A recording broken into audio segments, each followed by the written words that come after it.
You're watching Fox 17 News This Morning, your Code Red station. Right now on Fox 17 News this Thursday morning, a 7th tornado victim has died, the 4th from Clarksville. We're diving deeper into her life and the ongoing cleanup efforts. Live this morning downtown, talking about the death of Ariel Rose, a 23-month-old who died from a fentanyl overdose. We're going to tell you about the 2 people who are now behind bars charged with her death. Warming into the holiday weekend, but rain moves back into the forecast Saturday, Sunday, and Christmas Day. We'll track it in your Code Red forecast. Want to start, though, by thanking you for waking up with us here on Fox 17 News this morning. I'm Erica Glover. Jennifer Waddell has the morning off. We're going to get started with breaking news and a story that we have been following for months now here on Fox 17 News. Metro Police confirming 2 arrests were made in connection to the death of a toddler named Ariel Rose. Fox 17 News' Justin McFarland is joining us live outside of the Nashville Downtown Detention Center with the latest developments. Justin, what can you tell us now? Yeah, the 2 suspects were arrested in Hermitage just yesterday, and now they are behind bars and awaiting the next steps in their particular case. Let's talk about exactly who they are. Take a look at your screen, everyone. We want you to meet them exactly. They are 36-year-old Jesse Mashburn and 46-year-old Melissa Sutton. The 2 were taken into custody at the Hermitage apartment complex on Wednesday afternoon. Now, Metro Police reported that Mashburn and Sutton were both caring for the 23-month-old Ariel Rose when she died from a fentanyl overdose back in November of 2022 while she was at the High Road Place Transitional Housing Facility in North Nashville. Now, that autopsy did reveal that Ariel did have fentanyl in her system when she died. Now, the 2 arrests have happened clearly a full year after the death of Ariel Rose. Child advocates that we spoke with say the arrests were long overdue. I think that's the beginning of some justice for that little girl who didn't have to die. That was she slipped through the cracks, and it's so sad. And so I'm glad to hear that there's been an arrest. I would think that if I accepted the responsibility of a child being removed from a family member, that if I took that child back to that same dangerous situation, that possibly I would be liable for it. I mean, I'm not really understanding that. Now, so far, the 2 people arrested, both Mashburn and Sutton, are being charged and have a $100,000 bond. They are here at the Metro Jail back here behind me. They will be going to court here very soon. We're going to get those dates for you. Also, keep in mind, no one else has been charged with the death of Ariel Rose as of yet. And there are some people who believe that her aunt should also be charged in this particular case. But so far, there are no more charges that have come down. Fox 17 News will continue to stay on top of the story as we have done so with relentless reporting over the last year and continue to bring you more details as soon as they become available. For now, we're live for you downtown. I'm Justin McFarland, Fox 17 News, your Code Red station. 4:03 here on a Thursday leading into a holiday weekend. Taking a look downtown right now, we have no problems. Just like yesterday morning, we have no rain, no fog to wake up to, and we're a little bit warmer than we were yesterday morning. We have temperatures that are in the upper 20s to right near 30 degrees. So we've been stair-stepping our way ahead to better times. We're getting warmer.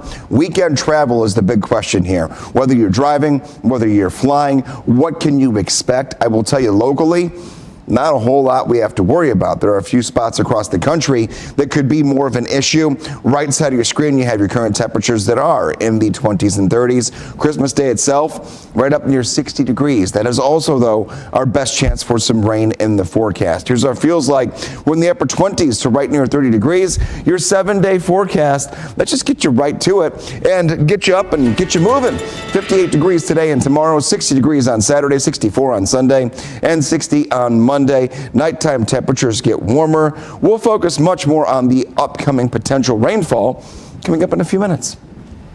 Greg, thank you so much. 4:04 is the time, and the great news is that weather is not going to have any kind of impacts when it comes to your flights. So we are going to check in right now with the traffic that's happening out near the airport. This right here is a live look, I-40 Donaldson Pike, and yeah, you can see there are no slowdowns. If you're heading out to the airport right now, we are giving you the green light. Well, the Clarksville Police Department is investigating a burglary after 2 people were caught on camera inside the victim's house. So take a look. Police say this happened back on December 5th over on Westfield Courts.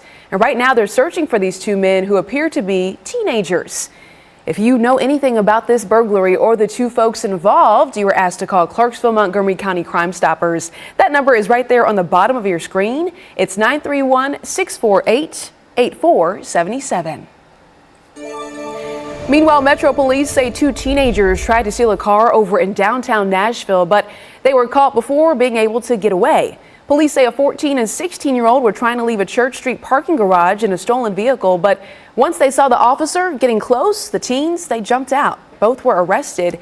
3 other teenagers in that group were charged with criminal trespassing. We now know a 7th person has died following the deadly December 9th tornado outbreak. Right now, we're hearing more about what happened in Clarksville and how you can get involved. Stay with us.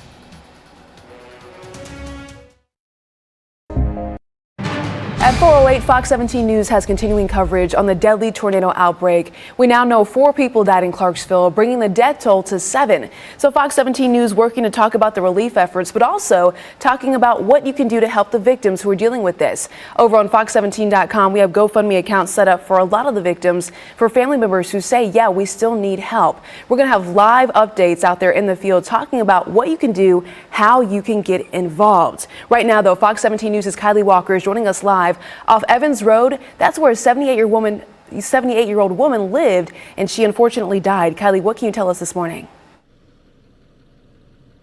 As we know, the tornadoes touched down on December 9th, but police are saying that 78-year-old Penny Scroggins died 1 week later in the hospital. Now, according to her daughter's Facebook page, Scroggins was in the trauma center at Vanderbilt. That is that's where she has died, and we do know that her son as well is in Clarksville being treated in a hospital nearby. Now, I am going to step out of the shot. When we were driving into this neighborhood, we saw lots of damage and downed trees, lots of debris, homes that were just destroyed.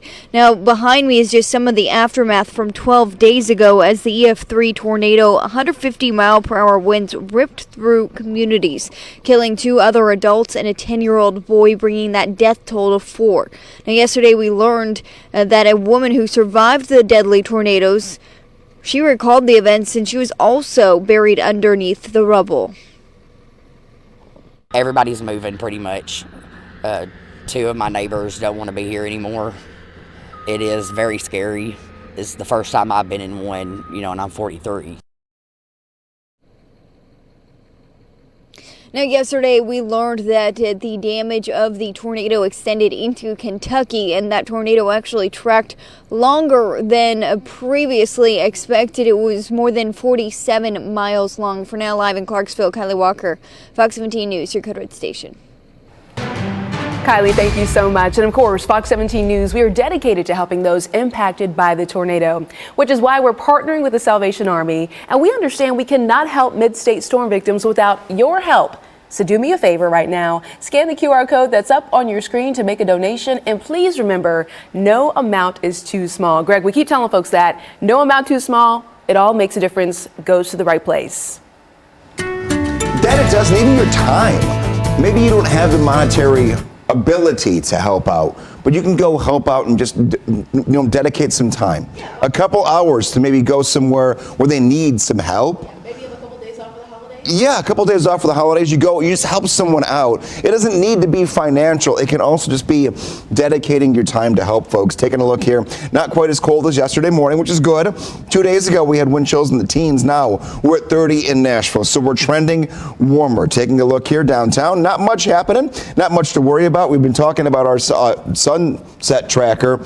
Today is the winter solstice. What does that mean? That means that today, after today, every single day going all the way up until the 3rd week of June, we'll have longer daylight every single day. So a lot of good news there. Your Christmas Day preview, yeah, I have Erica clapping over here because that means we're going to get warmer temperatures as well. Christmas Day up near 60 degrees. So if you want a white Christmas, I apologize. You're not getting one this year. This is going to be a rainy Christmas. We'll talk about that in a few. A rainy Christmas, but a warmer Christmas. So I'll take it. Yeah, 4:12 is the time. Do you want to check in again with your Steer Clear traffic update? And there you go. One sleeping truck. Shh. Just one sleeping truck. In comparison to yesterday, I counted about 12 out there. This is I-40 at White Bridge Road. This area looking very good. No slowdowns, no crashes. Let's try and keep it that way this Thursday morning. Coming up, former President Donald Trump is off the ballot in Colorado. But will that court ruling stick? And what does it mean for his campaign? Our national correspondent has the takes from legal experts. And holiday travel season means maybe some long lines at the airport. BNA's latest numbers on the thousands of travelers passing through this season.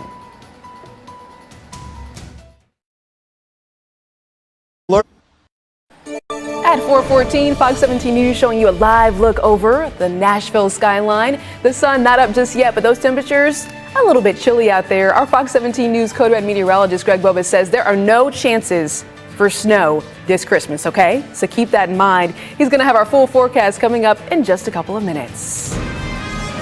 Let's talk about politics because there is a new poll showing more young voters would support President Biden in a hypothetical matchup against former President Donald Trump.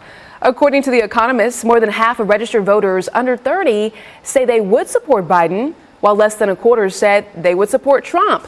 Biden's lead does grow smaller in the 30 to 44 age group with 49% support compared to Trump's 38%. Among registered voters, though, ages 45 to 64, Trump takes the lead with 47% support.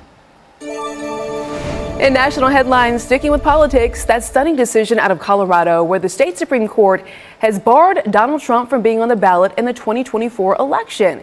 And with such a controversial ruling, some are saying the United States Supreme Court is going to have to step in. They're wondering if that's going to be the case. Sinclair's chief political correspondent Scott Thuman has a closer look.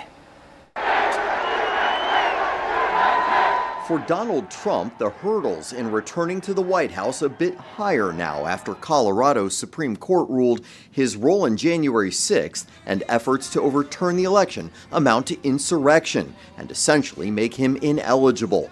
Because he is disqualified, it would be a wrongful act to list him as a candidate on the primary ballot, the justices wrote. Our Constitution is clear that you become disqualified once you engage in the insurrection. There is no need for a specific finding by a court or a tribunal. But without Trump being fully tried in court, 3 of the 7 justices disagreeing. In the absence of an insurrection-related conviction, the 14th Amendment, they write, is not a proper cause of action. People hate Trump and are so scared of Trump that they'll do anything to prevent him from running. Constitutional lawyer and professor Alan Dershowitz. I am not a Trump supporter. I want him to lose the election fair and square.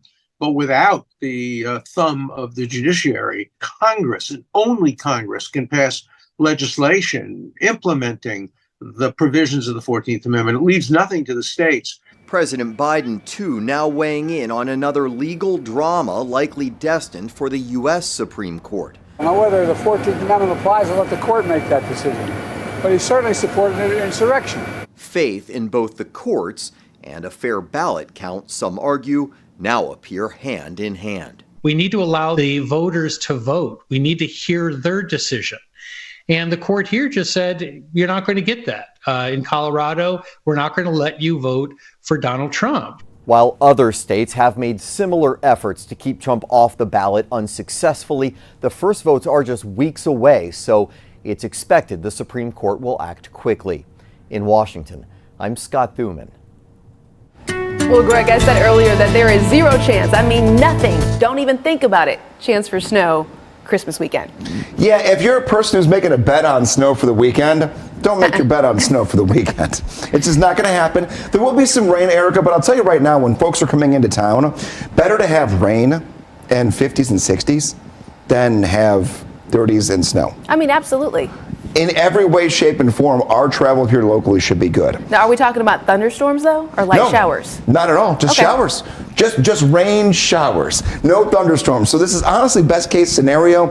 Here's how we're starting off. Here's where we're going, and we'll take a look. This is Broadway right now. Nothing happening today or tomorrow. So your Thursday and Friday, non-starters when it comes to rain.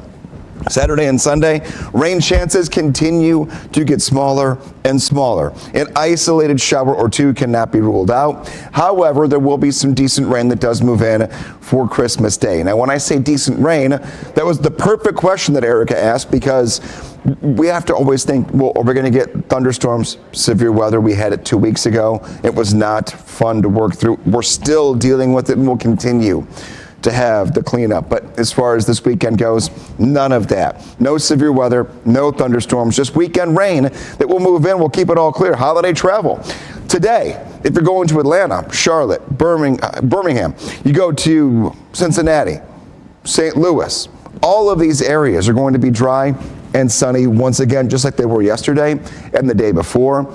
And it will be the same story going into tomorrow. Rain does not move in until the weekend proper when we go into Saturday and Sunday. Christmas headlines, showers are likely, high near 60 degrees. That is not a white Christmas. Not even chance of having snow for Christmas Day itself. I know you might want it, but unfortunately, if you do want it, it's not coming your way. Taking a look at your 7-day forecast, look at the warm-up we have. 58 today and tomorrow, 60 degrees on Saturday, 64 on Sunday, and then 60 on Christmas Day itself. So maybe leave the extra cold glass of milk for Santa on Christmas Eve into Christmas morning, because we're going to be warm here across the mid-state. All right, Greg, thank you so much. And hey, if you're traveling, we want to have you out the door safely and save you some time. So another look at your Steer Clear traffic update. How about this? Ellington Parkway, Trinity Lane. You're not seeing a whole lot of action. Folks are just not out there on the highway just yet, but we know you're going to be waking up with us and then hitting the road, maybe traveling for the holidays. So stay with us for all your travel updates. And talking about traveling, we're expected to see some record numbers over the next couple of weeks over at BNA. So we decided to take a look at the projected numbers at Nashville's International Airport. What you need to know before perhaps heading out for your flight. As you ring in the holiday season, we could see 40 to 50,000 people traveling through BNA every single day.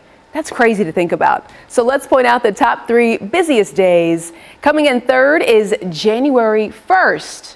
All right, January 1st with a little more than 63,000 travelers. And then coming in second is today with nearly 67,000 travelers, breaking that down for you right here behind me. And then coming in first place is next Friday, December 29th, with 70,000 passengers. Go ahead and just be a little bit patient as you head out to the airport. Coming up, signing day, talking about sports. College sports has come and gone. The mid-state high schoolers who are now headed to the next level of competition. Stay with us. Happy Thursday.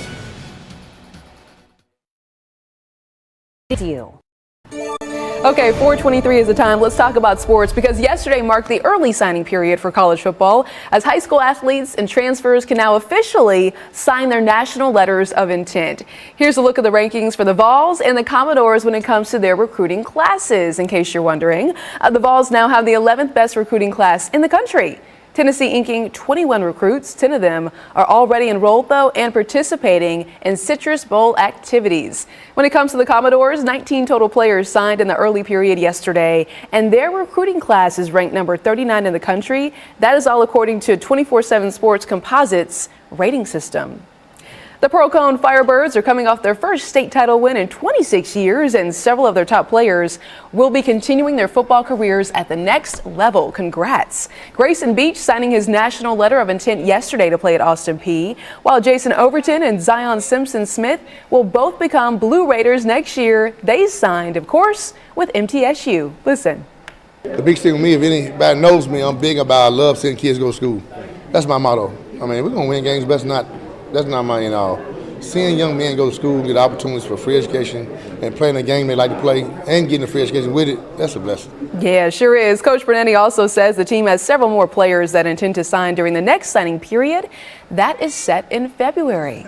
When it comes to signing up for Code Red Weather, that's Greg. See what I did there? I see what you did there. You just don't want to see my, Your skills? Okay. I barely got up from my chair just now to walk over to the green screen. So there are no skills happening here other than the ones that are up here in the brain that help you get up and get out the door. We'll take a look here. When it comes to your Doppler radar, high pressure is still in circle here. I always tell you when the blue H is right over us, we are A-OK. We have no rain today and tomorrow. A little bit warmer here. We're pulling in air from the south that's going to keep us warm for the rest of today into tomorrow and also all of this weekend. A couple of clouds will be on and off today, so not quite as sunny as yesterday was, but definitely by no means a bad day. Hit and miss cloud cover. You can get the Fox 17 Code Red weather app by going to the App Store, the Google Play Store, or if you want to be, a little more tech savvy. It took me like 3 months during the pandemic to figure out how to use a QR code. Erica goes, what? Hey, I'm like an 80-year-old man in a 35-year-old man's body, okay? Just deal with it, Erica. Take a look here.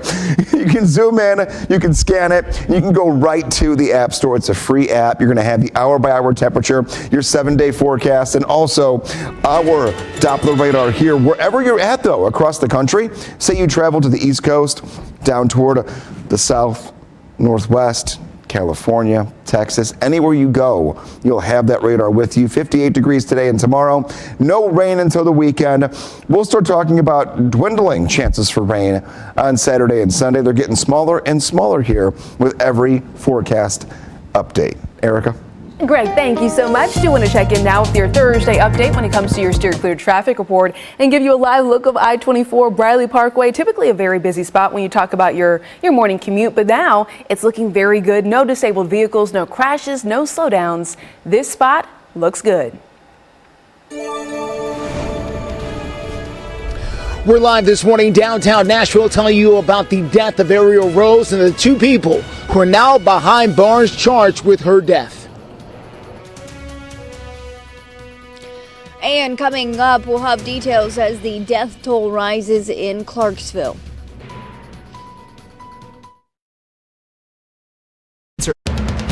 You're watching Fox 17 News This Morning, your Code Red station. Right now on Fox 17 News This Morning, scars left in Clarksville, whereas tornado victims are rebuilding. A 4th person has died in that area from the injuries from the storm. Thankfully, no weather to worry about today, tomorrow, into the upcoming weekend, though. There will be a few showers on Saturday, Sunday, and on Christmas Day as well. If you want a white Christmas, I have bad news for you. We'll take a look at your holiday travel when it comes to the rain in a few minutes. Yeah, holiday travel. We're tracking that holiday travel across the mid-state, giving you those steer clear traffic updates, and we're tracking what's happening at airports across the country. But right now, I want to start by thanking you for waking up with us here on Fox 17 News this Thursday morning. I'm Erica Glover. Jennifer Waddell has the morning off. We're going to start now with breaking news this morning on Fox 17 News for a story we have been following for months now. Metro Police confirming arrests were made in connection to the death of a toddler named Ariel Rose. Our Fox 17 News reporter Justin McFarland joining us live this morning outside the Nashville Downtown Detention Center with the very latest developments. Yeah, good morning. Those 2 people were arrested just yesterday at an apartment complex in Hermitage in the death of Ariel Rose, that 23-month-old, I should say, who died because of a fentanyl overdose back in November of 2022. So let's take a look at the 2 suspects in this case. They are a 46-year-old Melissa Sutton and 36-year-old Jesse Mashburn. Now, the 2, as I mentioned, were taken into custody at that Hermitage apartment complex just yesterday. Mashburn has a pretty lengthy criminal history that does involve contributing to the delinquency of a minor as well as a DUI in their past. Now, both of them were in custody of Ariel Rose at the time of her death. They were friends of the family. They were taking custody of her from Ariel Rose's aunt, who is not being charged in this case. According to child advocates we spoke with, they say over a year is more than enough time to make this arrest. Because we look at the parents' rights over the rights of the child, and I think we need to be more mindful. That little girl didn't choose to be born into that lifestyle. She was placed in that lifestyle, and she wasn't protected. And the system, I feel, let her down. Now, Ariel Rose was found unresponsive at the High Road halfway house, which is an apartment complex over in North Nashville. That is a place for people who are recovering in a lot of cases from drug types of addictions and other types of things as well. Authorities are still investigating this case with those two people we mentioned. Both Mashburn and Sutton are currently in the Metro Jail. They both have $100,000 bonds. We're live for you this morning downtown. I'm Justin McFarland, Fox 17 News, your Code Red station. Justin, thank you. We turn now to continuing coverage as the death toll increases over in Clarksville after those deadly tornadoes ripped through the mid-state 12 days ago. Fox 17 News reporter Kylie Walker is joining us live off of Evans Road. That is where a 78-year-old woman lived with her son. Police say that 78-year-old Penny Scroggins died in the hospital 1 week later. Now, according to her daughter's Facebook page, we did find that Scroggins was in the trauma center at Vanderbilt and her son is being treated in Clarksville. Now, this was all after they were buried under debris. This on one of these streets. All we know is that we are on Dogwood Trail and Evans Road. There's lots of houses out here that have been completely destroyed. You could kind of see it. I know it's very dark, so it is a little bit harder to see, but there's lots of debris, lots of downed trees, power lines, homes that are just gone. There's also a little cat that's out here that we've kind of made friends with, so we want to watch out for those animals as well. But yesterday we did talk to a woman who says that the Clarksville storm was terrifying, where 62 people were injured. The trailers that are right behind us, they were completely gone. They ended up over across the street in someone else's house. I mean, it was pretty bad. It was pretty bad, and I feel really bad for the lives that were lost. No one should ever have to go through it. Now, yesterday we also learned that the track of the tornado was more than 47 miles long and the damage extended into Kentucky. For now, live in Clarksville, Kylie Walker, Fox 17 News, your Code Red station. And everything happens so quickly, and then you have to just try to recover from what happened here. It happens in minutes, and then we have all of this recovery. I will tell you right now, this is the time when we need some family, some friends. Maybe you're traveling, people are traveling into town to come see you from anywhere within the next couple of hours away from here. Atlanta, Charlotte, Birmingham, Cincinnati, St. Louis. Today, travel either direction to or from will be okay. And this is that time where maybe a little extra help can make you feel a little bit better. Christmas headlines, showers are likely, not snow, not ice. A little bit of rain, though, is going to be on and off morning, afternoon, and evening. So unfortunately, not a dry day, but highs near 60 degrees. We're going to talk about temperatures that are going to continue to stay warm Saturday, Sunday, and Monday. No chance at a white Christmas in our forecast. A look at your 7-day forecast. Here we are. 58 degrees later on this afternoon and tomorrow, 60 on Saturday, 64 on Sunday, and 60 on Christmas Day itself. Nighttime temperatures creep back into the 40s and 50s. Right now, though, right side of your screen, we're in the 20s and 30s. One more cold start before things start to get a little bit better. One more cold start. I think I can handle that. Hey, if you're waking up with us and wondering what the roads are looking like before heading out the door, we do have your steer clear traffic update. Want to show you what's happening out near the airport. So many folks are heading there this morning. I know that, and for the rest of the weekend. So I-40 Donaldson Pike, you can see on your screen, no slowdowns to worry about. We're also going to take another look on our camera to show you what this area is looking at here. I-65 at I-24, another area that is typically very busy with that Thursday morning commute, but right now it's looking pretty good. More continuing coverage now of the deadly destruction as Metro Council members vote unanimously to waive permit fees for those rebuilding in Davidson County after the deadly tornado outbreak. So these fees do include electrical, gas, mechanical, and plumbing. That deadly EF2 tornado touched down in Madison back on December 9th, just decimating homes and businesses. Davidson County is in a state of emergency, which allows for the area and Metro Nashville to get much needed state and federal help. And you can always get more local reporting like this delivered straight to your inbox by signing up for our Fox 17 News daily newsletter. You can do that by heading here. It's our homepage showing you on the screen. It's fox17.com. After the break, we're talking about international news with reports that China's president is gearing up to take over Taiwan in the future. More on the timeline of that situation. And the eruption of a volcano in Iceland.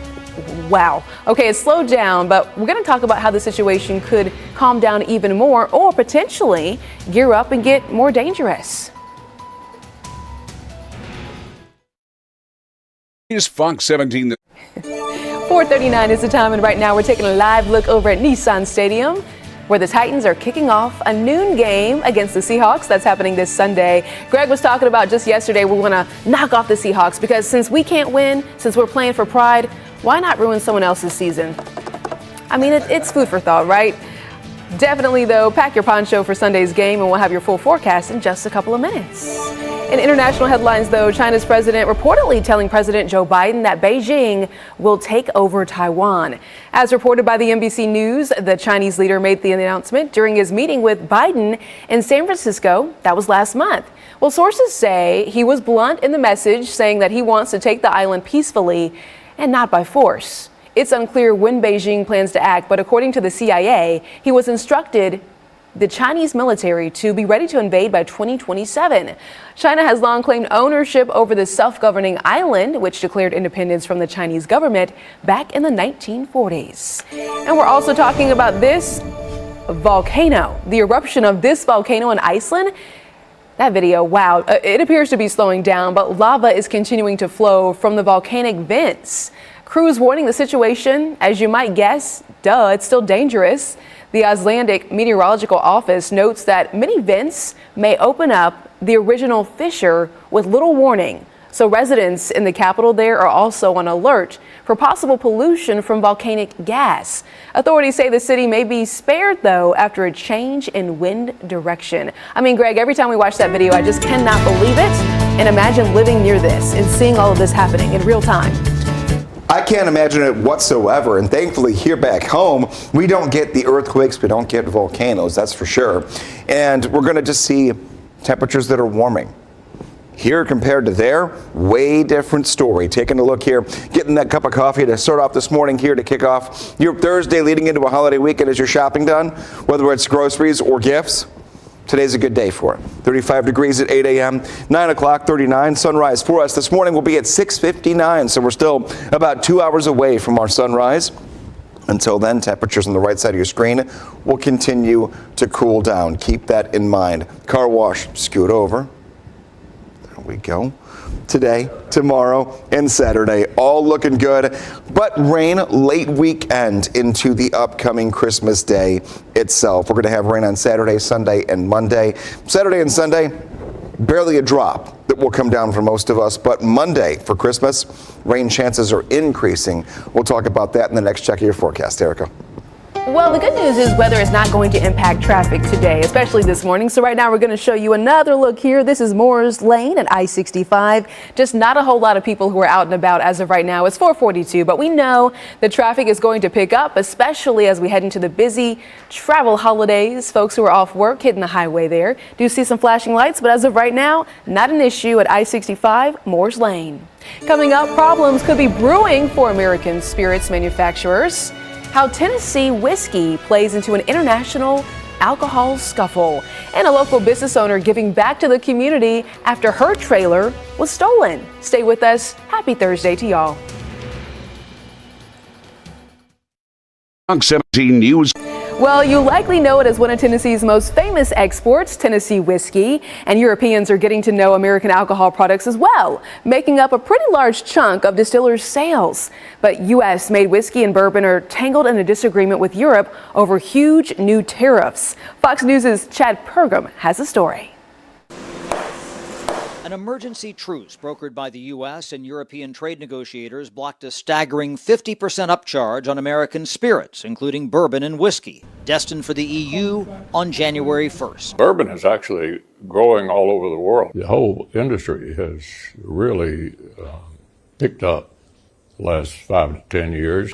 U.S. distillers would have been drowning in their own whiskey river, a torrent of tariffs restricting them from selling to the EU. It's a devastating potential impact on us, both in the bourbon business and, for example, corn growers who supply corn to the bourbon. Virginia Democrat Tim Kaine was stunned to learn how much whiskey one Virginia distiller sells to Europe. They said, these tariffs are killing us. I said, wait a minute, I thought you guys sold whiskey right here. And they said, yeah, but about 40% of our product at that point is for export. Staples like Jim Beam or Blanton's are prominent overseas, but tariffs inhibit boutique distillers from selling their whiskeys to Europe. And that is just a real shame, where American whiskies have got a real foothold into Europe. And Europeans are beginning to realize that there is more to whiskey than just Scotch. However, shelving the tariffs doesn't help. Most bourbon ages about 3 years, so market volatility makes it hard to project how much distillers should produce for Europe.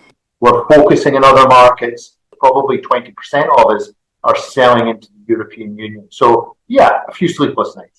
But there could be an upside for Americans. A glut of bourbon, once destined for the EU, could drive down the price here at home.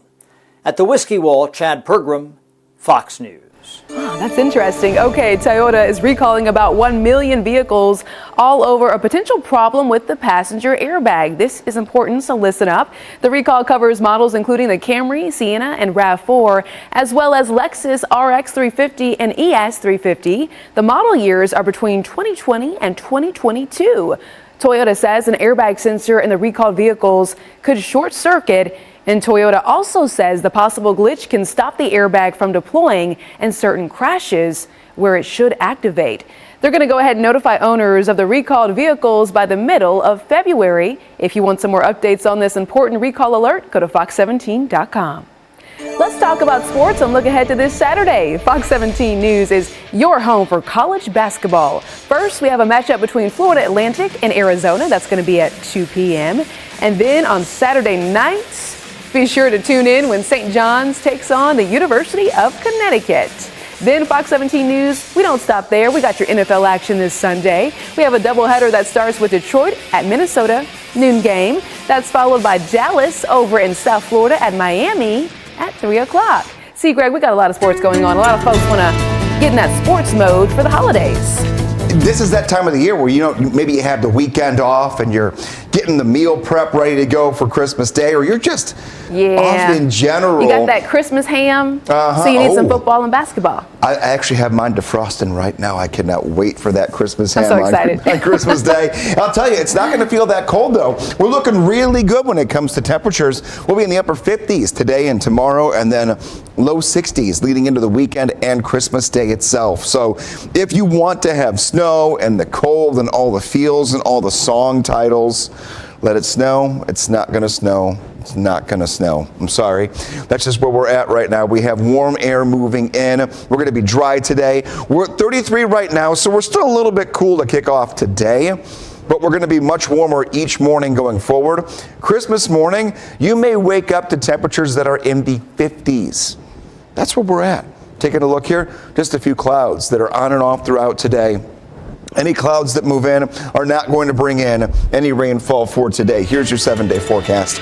We're talking 50s today and tomorrow. Like I mentioned, 60 on Saturday, 64 on Sunday. Rain chances have gone down and down for Saturday and Sunday, but they have continued to climb leading into Christmas Day. Morning, afternoon, and evening.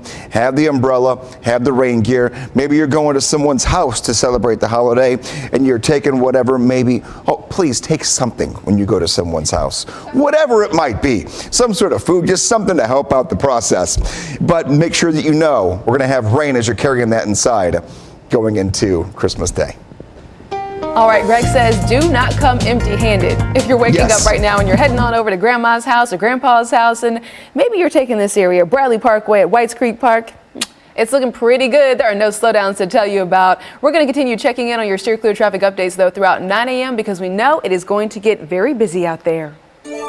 In your community, a woman who had her mobile barbershop trailer stolen is giving back to others despite her loss. That's what the season is all about. Recently, someone stole Jillian Weber's barbershop trailer, and then listen to this, y'all. It showed up on Facebook Marketplace over in Lebanon. So she went ahead and filed a police report and got it back, but they stole everything inside. So yesterday, she partnered with Vision Church of Nashville to provide free haircuts as a way to still serve the community despite what happened to her. Jillian is the one that had this wonderful idea. I'm providing the space, and we just came together again to love on the community, provide something special for Nashville, especially around the holiday season. As we all know, with her story with losing the truck and all of the things that happened, just being able to give back was her heart, and that's what we do, so it was a perfect match. Oh, the thieves took Jillian Weber's trailers, AC, the heater, supplies, and other tools. No word just yet on if police have any leads on finding those stolen items. Animal shelters across the country are at capacity as they deal with economic and also housing troubles. One shelter in New York says they had to go ahead and just turn some dogs away, and more dogs are coming in than those finding a new home.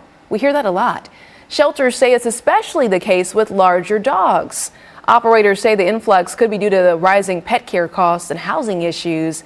But we want to take this time to remind everyone out there that Metro Animal Care and Control, they currently have $25 adoption fees throughout the month of December. And talking about our economy, it has been a tough couple of years for the Salvation Army and those red kettles that you typically see this time of the year. Donations for the Red Kettle campaign, they're down for a fourth year in a row. Salvation Army officials say the charity raised about $102 million last year. That, however, is a decline from the $126 million donated in 2019. It has not seen the same amount of generosity since before the pandemic. After the break, the rescue of a hiker who survived a 1,000-foot plunge. How searchers managed to spot the hiker. And there are new studies saying that gift shoppers are popping some tags at the holiday thrift store this season. So we're going to take a closer look at the percentage of people gifting those secondhand presents, which I say is a pretty good idea. Fox 17 this morning. Hey there, right now at 4:54, Fox 17 News showing you this live look over on Lower Broadway. The beer trucks, well, they're already out there. They got to get stocked up and ready to go for the busy holiday weekend, and they're thinking ahead to the New Year's Eve celebrations that are just 11 days away. A lot of folks are going to be sitting there watching the celebrations in the bars. We're going to check in on how the process when it comes to setting up for those celebrations is going here on Fox 17 News this morning. But right now, we're talking about a flashing light that helped naval search crews locate a hiker who, get this, fell more than 1,200 feet over in Washington State over the weekend. Now, according to the Naval Air Stationary Whidbey Island, the 30-year-old man was hiking Mount Eleanor on Saturday. Look at your screen, because they're mapping it out using those special lights. Well, he fell down a ravine in Olympic National Forest. Search and rescue crews could not locate him near the top of the mountain, so they then started to search about 1,000 feet down from the top. Yeah, I said 1,000 feet. That's when they say they saw an avalanche run out and a flashing light. And that's when they managed to go ahead and find that hiker. Thank goodness. He was taken to the hospital and treated for a broken arm, but he should be just fine. Can you imagine surviving that, Greg? 1,000 feet? And just going to the hospital? Okay. I can't even imagine. No, I can't imagine that to even save my own life, quite literally. Taking a look here, Erica, do you want some good news? I do want some good news. Leading into the weekend here, you know, we're just trying to figure out everything before we get to the holiday weekend. Today is the winter solstice. What that means for us is that today is the day where we have the shortest amount of daylight for the entire year. What does that mean? I'm talking about good news here. That starting tomorrow, we gain daylight every day all the way through the end of June. So we're going to start seeing more and more daylight at the beginning of your day, at the end of your day. This is that shortest daylight of the year. And then we're going to get ourselves back into some more sunshine leading into the next couple of months. What does this mean for Christmas? Even though we have our shortest daylight, warm. We're going to be in the upper 50s today and tomorrow, and low 60s for Saturday, Sunday, and Monday. There will be a few rain chances that we're going to track for you here. But overall, compared to how it could be this time of the year, when, you know, if you've lived in Middle Tennessee for a while, ice and snow this time of the year are typically what we're talking about. Not the case this time around. Just a couple of showers, no thunderstorms in the forecast. Fox 17 News also keeping a very close eye on the traffic cameras to hopefully save you some time if you're heading out the door this Thursday and you're heading to this area, I-40 at Church Street. You have no issues to worry about. There are no vehicles over on the shoulders, no slowdowns. Again, this is I-40 at Church Street, no problemo. When it comes to holiday shopping, if you still have some presents to buy, you could definitely use some extra cash, right? That could come in handy. We have a chance for you to win some cash by playing our Fox 17 News Holiday Trivia game. Just grab your phone, you probably already have it in your hands, and scan this QR code that's on your screen for your chance to win a $100 Visa gift card. Get the question right, and then you could win the daily prize of $100. But then the daily prize winners will also be eligible for a chance to win the weekly national $5,000 prize. So again, scan this QR code to get the holiday trivia question of the day. And today is the final day to make this happen. All right, well, talking about shopping, many consumers are choosing to shop for secondhand Christmas gifts. I really like this idea. According to information from software firm Salesforce, 17% of gifts given during this year's holidays are going to be something that is resold. A Wall Street Journal report says more people are using thrifting for used clothes and goods to give as presents. I mean, why not? And some are even choosing to go to the secondhand route to save money. And also, they're thinking about being more environmentally friendly. There are some fashion brands who are also offering resale items in order to keep up with what consumers truly want. So that leads to our social media question. This holiday season, people are shelling out big bucks for gifts, and we want to hear from you. How much are you going to spend this season? All right, 41.8% of you all say between $0, which is me, to $500. There is plenty of time for you to go ahead and cast your vote. The question is still up on our X page, X, formerly known as Twitter. Our Fox Nashville Twitter account has that question. Sound off. A scientific advance in nuclear energy could provide a clean energy source for the future. Scientists over in California have managed to produce a nuclear fission reaction. It was successfully performed 3 times over the past year. That's according to the Lawrence Livermore National Laboratory. The goal is to essentially recreate the power of the sun. It's a different process than traditional nuclear power. The U.S. Department of Energy also saying that recently they announced a $42 million investment focused on advancing this process. Stay with us. Our 5 o'clock hour is starting right now. You're watching Fox 17 News This Morning, your Code Red station. Now on Fox 17 News at 5 o'clock this morning, a 7th tornado victim has died, the 4th from Clarksville. We're diving deeper into her life and the ongoing cleanup process.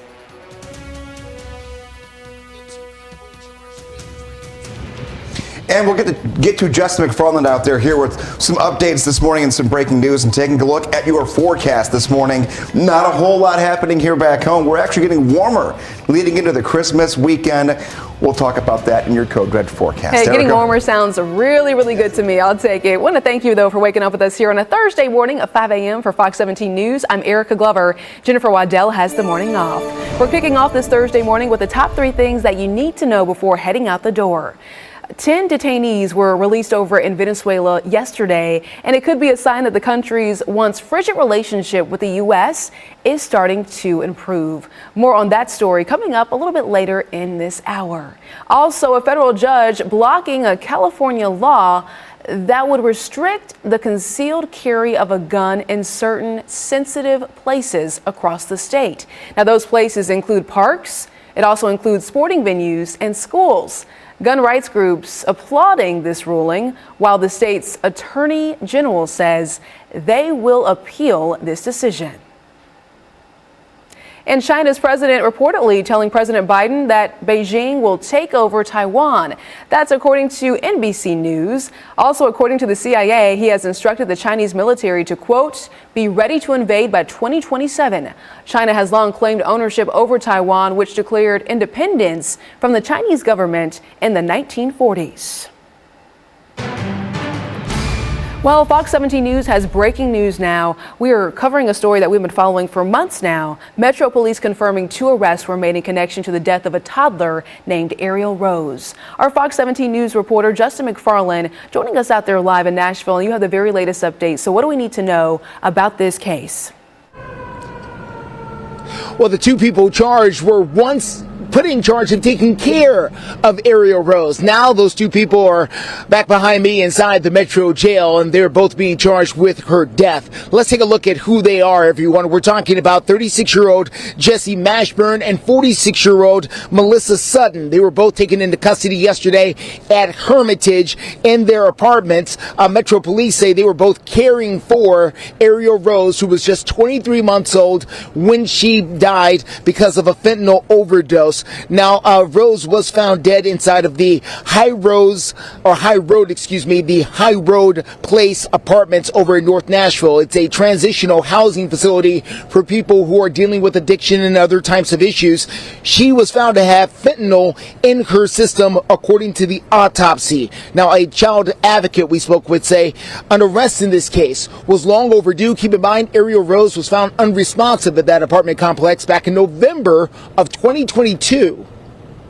I think that's the beginning of some justice for that little girl who didn't have to die. She slipped through the cracks, and it's so sad. And so I'm glad to hear that there's been an arrest. I would think that if I accepted the responsibility of a child being removed from a family member, that if I took that child back to that same dangerous situation, that possibly I would be liable for it. I mean, I'm not really understanding that. Now, Ariel Rose was in the custody, technically, of her aunt. Her aunt was not with her when she died, though. Her aunt was leaving her in the care of the 2 people who were arrested, both Mashburn and Sutton, who, by the way, have a $100,000 bond on them right now, and they're still inside the Metro jail after being arrested yesterday.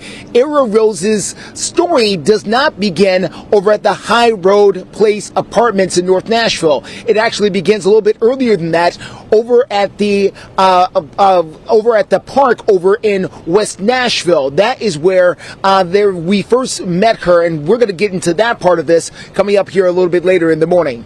For now, we're live for you. I'm Justin McFarland, Fox 17 News, your Code Red station. 5:04, look at your Code Red forecast here on this morning, and we're waking up here to temperatures that are getting warmer. I want to give a perspective. You might think it's cold out this morning in the 30s. Right side of your screen, your current temperatures are there. They're better than earlier this week. This was last year at this time. Today, December 21st. Tomorrow, the 22nd. A year ago from tomorrow, we had a 10-degree temperature in the morning. The 23rd, we had a 1 degree below zero temperature. It was 5 degrees when you woke up on Christmas Eve last year and 14 when you woke up on Christmas Day. Here's where we go. Much, much better this time around. 58 degrees today and tomorrow. 60 on Saturday, 64 on Sunday, and Christmas Day, yeah, there's going to be some rain. Get ready for it right now. Morning, afternoon, and evening, scattered showers going to be out there, but right up near 60. You'll wake up at 51, some 40 degrees warmer than last year. Greg, thank you for that weather perspective. Steer Clear traffic report now, taking a look over there by the airport to show you what's happening. Maybe you're heading out there to pick someone up or get dropped off. I-40 Donaldson Pike looking really good. Remember, free 30-minute parking over there, okay? If you're picking someone up, free 30-minute parking. For the information, do go to fox17.com. Now to ongoing continuing coverage here on Fox 17 News as the community grapples with another death, this one over in Clarksville. Our Fox 17 News reporter Kylie Walker is joining us live off of Evans Road. That is where the latest victim lived with family. Kylie, what can you tell us and what are you seeing behind you in that area? Well, as we know that the tornadoes touched down on December 9th. Now, police say that Penny Scroggins died in the hospital about a week later. Now, according to her daughter's Facebook page, she was in the Vanderbilt Trauma Center and her son was being treated in Clarksville. Now, this all comes after the Facebook post says that they were buried under debris. Now, take a look right behind me, what we're seeing here off Dogwood Trail as well as Evans Road. Now, this behind me is some of the aftermath from 12 days ago as the EF3 tornado, 150-mile-per-hour winds ripped through communities, killing 2 other adults and a 10-year-old boy, bringing that death toll to 4. Now, yesterday we talked to a woman who survived the deadly tornadoes, recalling the terrifying events, where Cameron Paris says that she too was buried underneath the rubble. Everybody's moving pretty much. 2 of my neighbors don't want to be here anymore. It is very scary. It's the first time I've been in one, and I'm 43. Now, yesterday we also learned that the tornado path tracked more than 47 miles long and the damage extended into Kentucky. For now, live in Clarksville, Kylie Walker, Fox 17 News, your Code Red station. Kylie, thank you. And Fox 17 News, we are dedicated to helping those impacted by the deadly tornadoes. That's why we're busy partnering with the Salvation Army, and we understand we cannot help mid-state storm victims without your help. So do me a favor. You probably already have your phone in your hand anyway. Go ahead and scan this QR code. It's up on the screen to make a donation, and go to fox17.com to read more about all the volunteer opportunities that are currently happening. After the break, there is video of 2 men walking inside of a Clarksville resident's home. And now police are trying to track down who they are and why they were at that home in the first place. Also, teenagers caught while police say they were trying to take off in a stolen car. The area in downtown where these arrests all happened. Stay with us. That winter storm. Welcome back. 5:10 is the time here on Fox 17 News. Want to let you know the Clarksville Police Department is investigating a burglary after 2 people were caught on video inside the victim's house. I mean, the video is crystal clear, so here you go on your screen. Police say the alleged burglary happened back on December 5th over on Westfield Court. You can see them walking around in a bedroom. That's what it looks like. They're now trying to track down these men who appear to be teenagers. If you know anything about this incident or the folks in the video, you were asked to go ahead and call Clarksville Montgomery County Crime Stoppers. The number is also on the bottom of your screen. It's 931-645-8477. Metro Police also investigating 2 teenagers who tried to steal a car in downtown Nashville, but they were caught before managing to get away. Police say a 14 and 16-year-old were trying to leave a Church Street parking garage in a stolen car. The teenagers jumped out of the car once they saw that officer approaching them. Both of them were then arrested and booked into a juvenile detention center, but 3 other teens in a group were also charged with criminal trespassing. We're going to check in now with our Code Red meteorologist, Greg Bobus, because he says if you want snow, it ain't going to happen. It's a no-go. It's a snow-go. Snow-go. I like that. It's a no-snow-go. Yeah, I get it. Yeah. It's early, but it ain't that early. It's 5:12. the pun didn't work the first time, it worked the second time. Taking a look here. Today is the first day of winter. Taking a look. Here we are, December. We're talking December 21st, the first day of winter on your calendar. However, it's not going to feel like it. I want to take a look at Christmas Day last year versus this year. Last year, 31 degrees. This year, 60 degrees, nearly double the warmth that we had a calendar year ago for Christmas. So not all that bad. Now let's just keep going forward here. We are in winter officially now. Now the big question is, how are we going to look in January? We're going to be chilly. The first few weeks, likely a colder than average pattern. Winter weather, we have to watch out for when it comes to precipitation that moves in. There's not a real good handle on it until we get about 7 days out from when things begin to move in. So we'll keep our eyes on that for you here as we go through our holiday season and lead toward the new year, Erica. It's a snow-go. Snow-go. It's a snow-go. It's also a slow-go in your Steer Clear traffic update. Well, not necessarily. I-24 Old Hickory Boulevard. There are no traffic issues that we're monitoring at the moment. This area looks very good. Just give yourself some extra time, perhaps, if you're heading out to the airport. That's always a good rule of thumb. Coming up, 10 American hostages released from Venezuela. What led up to this breakthrough and what survivors are saying as of right now. And like I was talking about the holiday travel season at B&A, it could mean longer lines over at the airport. We're going to talk about the newest numbers and the thousands of travelers passing through every single day leading up to 2024.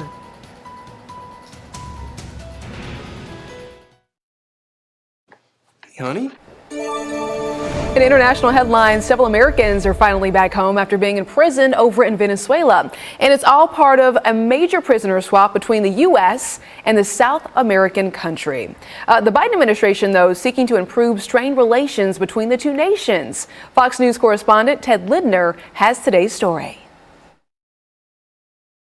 Free at last, thank God Almighty, free at last. Emotions running high in San Antonio, Texas, as several Americans long imprisoned in Venezuela safely made it back home to the United States Wednesday night. I didn't know if I would ever make it out. In a significant deal between the U.S. and Venezuela, the South American country freed 10 Americans in exchange for the release of a close ally of Venezuelan President Nicolas Maduro. Some of the Americans who were being held say they were arrested and detained on false charges. They will create any of the worst things to put out there. So they can detain people that are innocent. I was told that I was a spy, that I was there to commit espionage. I was charged with terrorism. Also part of the agreement, Venezuela is returning the convicted defense contractor known as Fat Leonard Francis to the U.S. to face justice. Francis escaped from house arrest in California to South America last year. He's part of one of the largest bribery cases in the history of the U.S. military. The prisoner swap comes as the Biden administration continues working to strengthen relations with Venezuela, previously suspending sanctions on oil, gas, and gold, after Maduro agreed to conduct a fair presidential election next year. Venezuela thus far is keeping their commitment toward the democratic election. Not over yet. They've made detailed commitments. We'll see if they hold them. I want to thank President Biden because I know he made a difficult decision that will have a lot of pressure on him on Capitol Hill, but he got us home. Ted Lindner, Fox News. Politics now as a legal fight destined for the U.S. Supreme Court shapes up. President Biden telling us how he feels about Colorado's decision to kick former President Donald Trump off the state ballot. Is Trump an insurrectionist, sir? Well, I think certainly they're self-evident. You saw it all. Now, whether the 14th Amendment applies, I'll let the court make that decision. But he certainly supported an insurrection. And no question about it. None. Zero. Well, Biden would not comment on the merit of the case itself. Republicans say the Colorado State Supreme Court's ruling is undemocratic. Ultimately, though, the U.S. Supreme Court is expected to say whether the 14th Amendment does apply to Trump or not. 5:18 is the time. We do want to check in because a busy holiday weekend is upon us. Some folks, Greg, they have Thursday off, they have Friday off, and they want to get outside. They want to enjoy. That they do, and I'll tell you right now, we're going to do a hard pivot here from all that stuff we just talked about that was kind of just in the back of my brain, because this is in the front of my brain. We've got our dog of the day. Oh my goodness, I love German Shepherd. Yes? Okay, beautiful. Absolutely is. This is Dagna, and I'm told that the name means beautiful day. Oh. So there you go. Dagna? Yeah. So let's just take a look here at our forecast for the rest of today, what it means for dog walking and moving forward, sent in by Amber and Jim, and there's more of a story to it. It's their bestest girl who feels honored to wake up with us and watch every day from Mount Juliet and be dog of the day. There you go. Look at that smile. Look at the tongue, the whole 9 yards. Beautiful picture. You can always send those in. We'll show you how to momentarily. Just know that today, no problems. 52 at noon, 54 degrees later on this afternoon. So the dog walking forecast day by day, getting a little bit warmer as far as the morning goes. Best morning we've had so far this week. We had teens waking up on Monday. 20s on Tuesday and yesterday. Now we're back to the 30s right side of your screen. Current temperatures have gotten better. The wind has died down. How do you send in your photos? Well, here you go. There's the Code Red weather logo. Right next to it, you see the Facebook logo. That's where you go. If you don't go to Facebook, you're not going to see your dog of the day here right on Fox 17 News this morning. You find the post that has that picture. That is my mail carrier. I mention it every week that she brings me the photos. That is my little doggo. She wants to make sure you can see your dogs right here on Fox 17 News this morning. That's where you go. It's the pinned post. Share a story if you want to. If you don't, just at least let us know where you live so we can show your dog here on the morning each and every day. Erica. Greg, thank you. Right now, our Fox 17 News Steer Clear traffic update is taking us here on your screen. This is going to be the Silliman Evans Bridge area where we saw an accident yesterday. But right now, this area is looking clear. We're not seeing any kind of disabled vehicles, no slowdowns. If you are heading out to the airport, though, I told you earlier, give yourself some extra time. That leads us to this story. Holiday travel is expected to reach record numbers over the next couple of weeks. So here at Fox 17 News, we decided to go ahead and take a look at the projected numbers at Nashville's International Airport. That way you know kind of what to expect before heading out the door. So as you ring in the holiday, you will see roughly 40 to 50,000 travelers every single day over at BNA. That's a whole lot of people. So we're pointing out the top 3 busiest days here. Coming in third place, it's going to be, well, let's see, 70,000 travelers is what we're talking about. Coming in second is going to be today with nearly 67,000 travelers. And then you can see right behind me here, coming in first place is next Friday, or this Friday, I should say, December 29th. It's going to be 70,000 passengers. I'm getting my days mixed up. It is next week.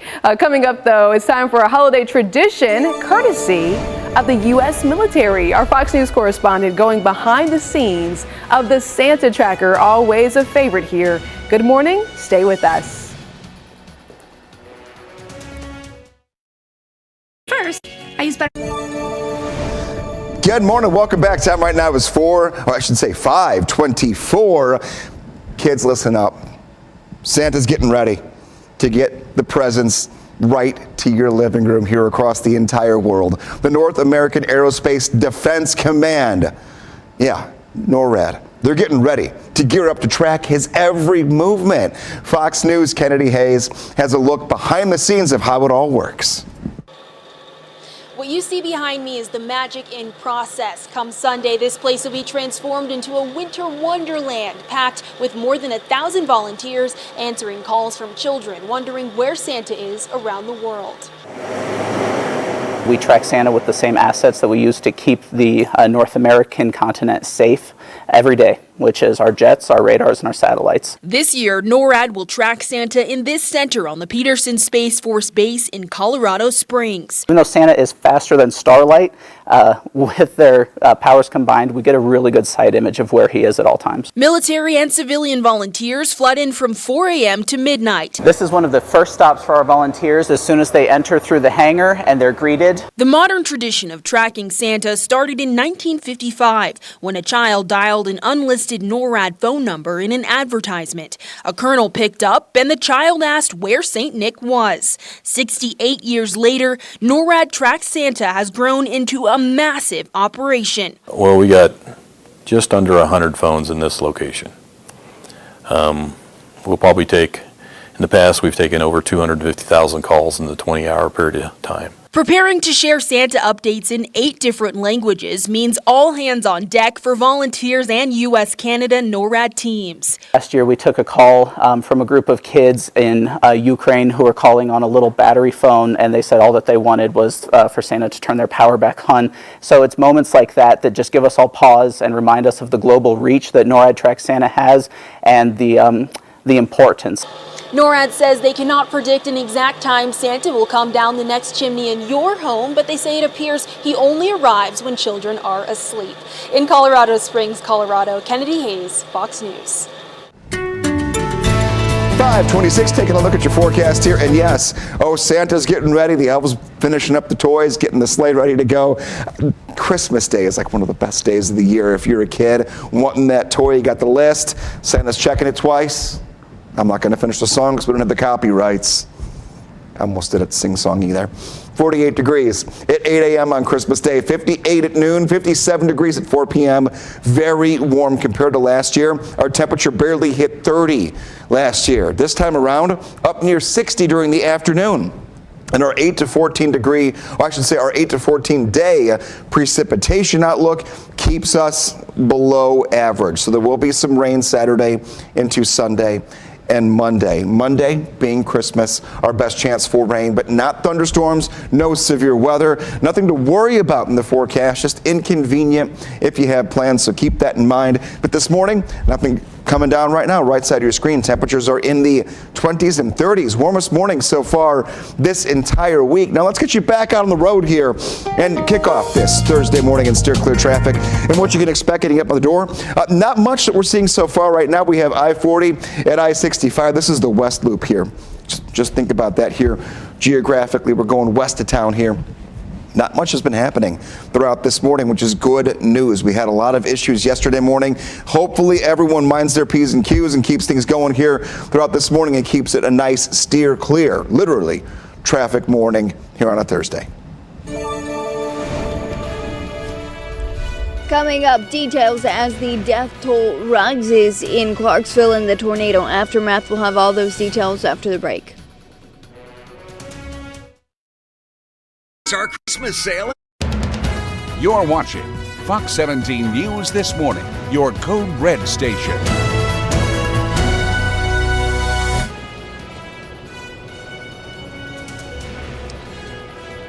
Two people are now behind bars responsible for the death of Ariel Rose, according to authorities. We're going to tell you why it took a full year and longer for this investigation. Waking up this morning here, 2 live looks downtown. Not much happening when it comes to any rainfall today. We're going to have a nice sunny day, but rain moves in for the weekend leading into the holiday season. We'll talk about that in a few minutes. Erica. And talking about the holiday season, traffic going to be in full swing as folks hit the highway trying to get to their final destinations. We're going to have those steer clear traffic updates up until 9 a.m. First, though, I want to thank you for waking up with us here bright and early on a Thursday morning for Fox 17 News. I'm Erica Glover. Jennifer Waddell has the morning off.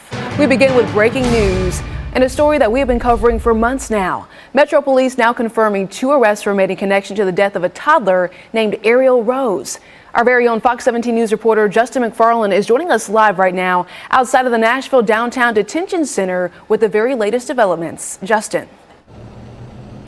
Yeah, good morning. This story has now brought us here to the Metro Detention Center. That's where the 2 people who are now charged in the death of Ariel Rose are waking up this morning facing those criminal charges. But the story actually began well away from here over at the Brookby Park. That's where we first met this little girl named Ariel Rose, where she was living in that homeless camp that was once there over in West Nashville.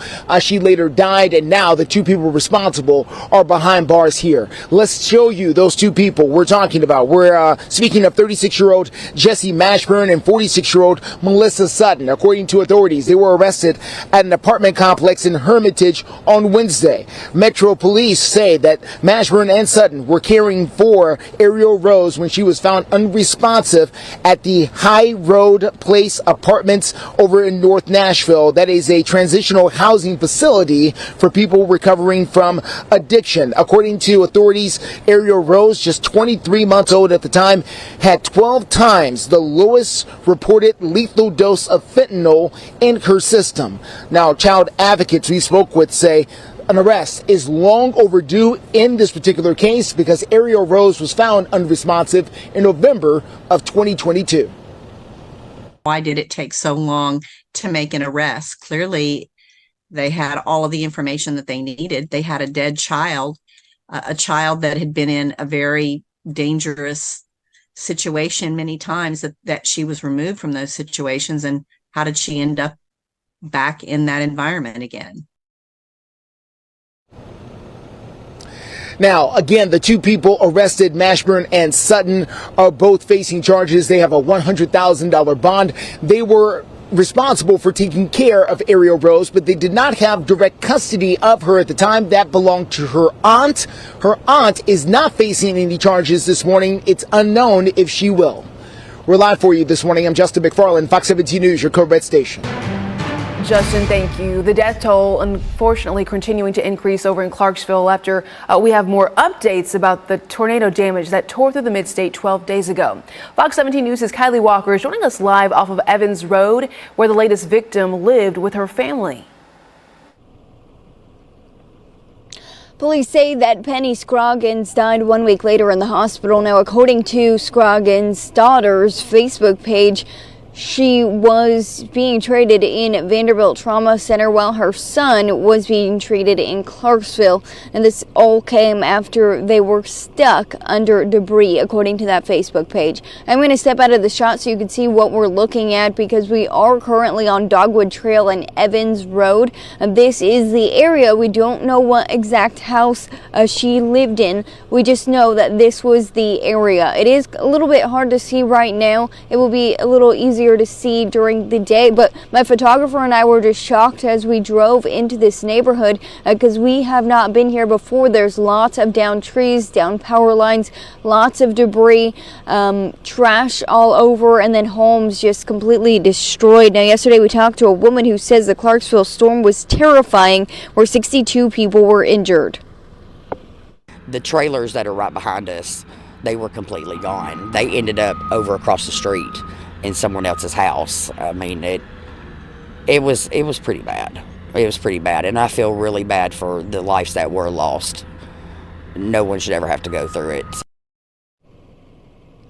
Yesterday, we learned that the tornado tracked more than 47 miles long, and even some of that damage extended into Kentucky. For now, live in Clarksville, Kylie Walker, Fox 17 News, your Code Red station. Kylie, thank you so much. 5:35 is the time. And you know what, Greg? So many volunteers are still trying to get out there.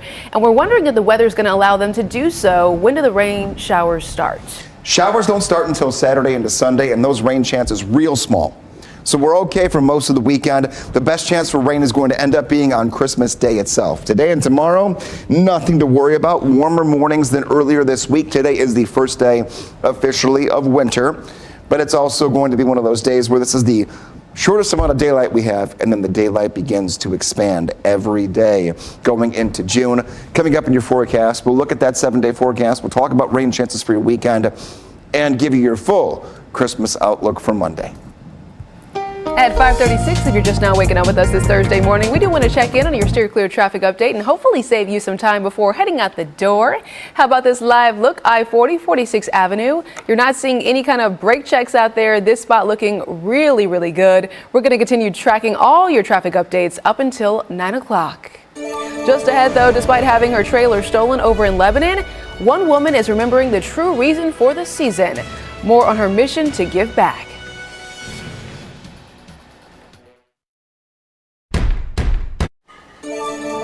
In your community this morning on Fox 17 News, there is a woman who had her mobile barbershop trailer stolen, but she is still giving back to her community despite this huge loss.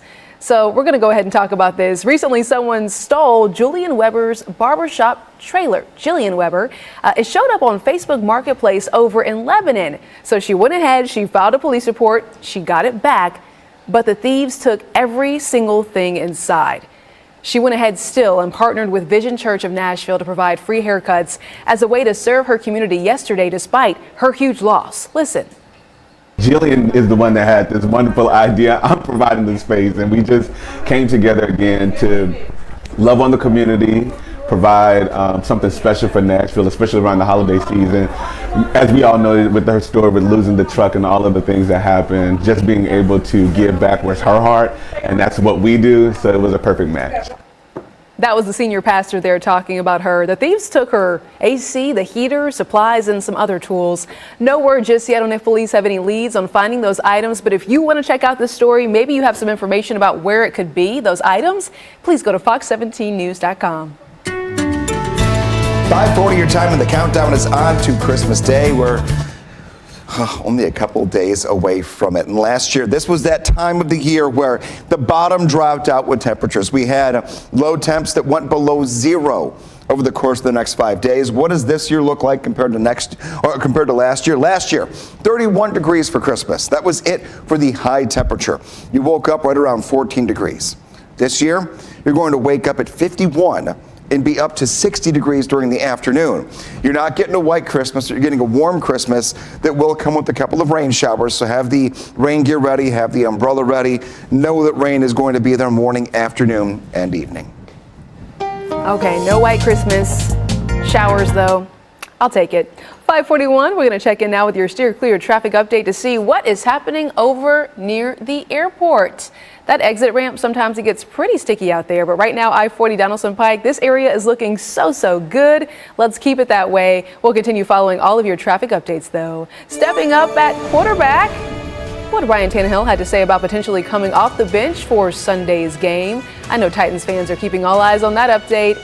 And if you do have a Toyota, there is a recall that could impact you. The latest information that you need to keep in mind about the airbag malfunction. Stay with us. Happy Thursday to you. Lowe's knows same-day Right now, we have an important recall alert for Toyota drivers out there. Toyota is recalling about 1 million vehicles over a potential problem with the passenger airbag. The recall covers about 15 Toyota and Lexus models, including the Camry, Sienna, and RAV4, as well as the Lexus RX 350 and ES 350. The model years are between 2020 and 2022. Toyota says that sensor that helps identify whether the person sitting in the front passenger seat is an adult or a child based on the weight, well, that sensor could short circuit. They also say that the airbag may not deploy in certain kind of crashes when it should. Toyota says they're going to go ahead and notify owners of the recalled vehicles by the middle of February. And maybe this is a problem that you have run into before. I know I have, where it feels like companies make you jump through hurdles and hoops and loops to just go ahead and cancel that subscription service. Well, that's what's got SiriusXM under fire, and now New York's Attorney General is suing SiriusXM over their subscription cancellation methods. The lawsuit accuses the satellite radio service of forcing customers to go through a very lengthy process, all to try and cancel their subscription. There is Attorney General Letitia James' office that now claims SiriusXM workers were trained in ways, get this, to not accept cancellation requests. So you're not alone in feeling frustrated. In a statement, SiriusXM says the allegations are baseless and that it offers several options for customers to go ahead and try and cancel their subscriptions in the first place. They say not so fast. We're going to take a live look at 546 over at the LAX airport, a very busy place. Not so much right now, but it's going to pick up there. TSA has a few tips for traveling this holiday season that you might need to know. For example, if you're traveling with your kids, make sure to check all those packed bags for plastic toys that could resemble items that are not allowed. Toys, even as small as an inch long, would appear much longer when it's run through the X-ray machine, and that could slow you down. Think about items like a toy gun, which actually shut down the checkpoint area in the first place. Formula, breast milk, juice, baby food, and even liquid medications in certain quantities greater than 3.4 ounces, those are all exempt to the liquids rule. A lot of new moms keep that in mind. I know I didn't know that rule in the first place. And remove items from your carry-on bag to be screened separately from the rest of your belongings. We like to share all of these tips, Greg, because it never fails that you get up there to the line, to the TSA screening area, and you say, what? I didn't know that. Yeah, it's important to know what you're getting into before you get into it. And maybe it saves you, in life, yeah. Maybe it saves you some time. Maybe you're running a little bit late. You're going to want to know, okay, this is what I cannot take through the screening process. Do not go to the airport without socks on. Okay. Greg's tips. I'm just saying. You always see that one person or two that's in the TSA check line where they're putting their shoes into the basket and they don't have socks on. But I like to wear my sandals to make it an easy process. I mean, I hear you out, but still. Or at least keep your shoes on the plane, or keep your sandals on the plane itself. All right. Well, the good news is weather is not going to impact travel, at least if you're heading out from BNA. This is my Greg talk. Here we go. Taking a look here, you're right. Weather not going to be a problem here today, tomorrow. Really, even the weekend should be okay here back home. We'll continue to follow your travel. And looking at Lower Broadway right now, not much happening, but they've been gearing up. The beer truck's been coming in the last couple of days. We've been washing down the streets, getting everything ready for the upcoming holiday weekend. And I believe things will begin to get a little more interesting.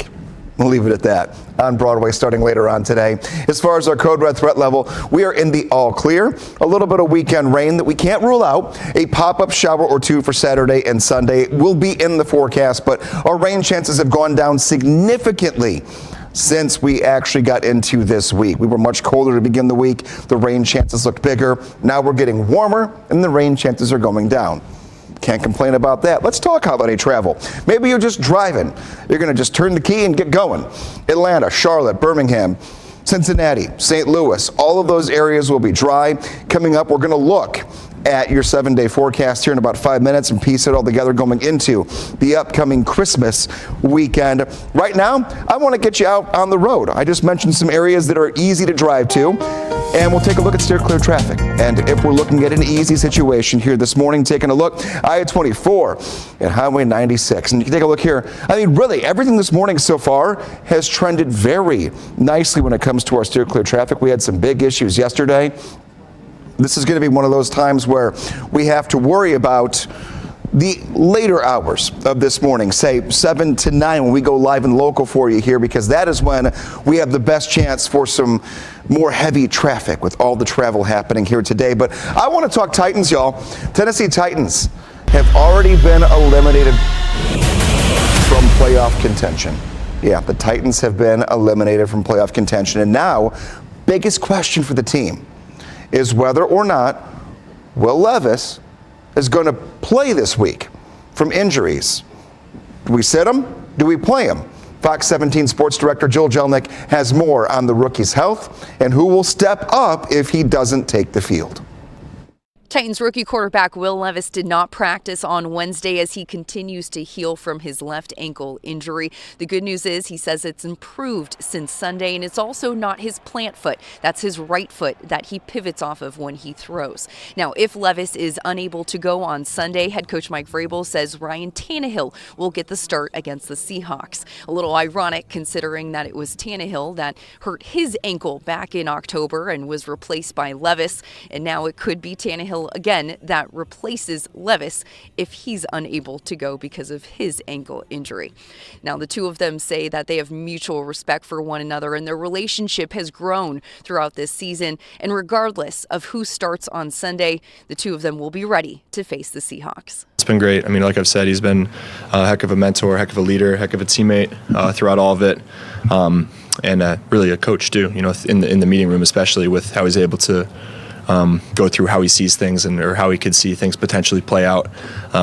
Multiple pieces of the game plan or multiple reads or just tips that I could definitely point to that helped transition into Sundays. So, you know, got to thank him a lot for all that. It's a wild game. You know, you never know what's going to happen. You know, unfortunately this year we've seen a lot of QBs be affected by injury. So, you know, like I said, it's a wild league, and you never know what's going to happen. We've got reps with both of them been the starter, so I mean, it's not going to be a huge difference or adjustment for us. It's just going out there and executing our plays and just going out there and making plays when they do throw us the ball. Injuries always pile up for NFL teams this time of year, and that's definitely the case for the Tennessee Titans. Long list of players that did not practice on Wednesday, including wide receiver Traylon Burks, offensive lineman Daniel Brunskill, and defensive lineman Jeffrey Simmons, all absent from Wednesday's practice. Reporting from the Titans practice facility, Jill Jelnick, Fox 17 Sports, your Code Red station. Here's one for you.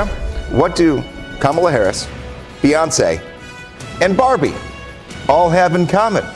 Well, according to Forbes, their power. That's what they have in common.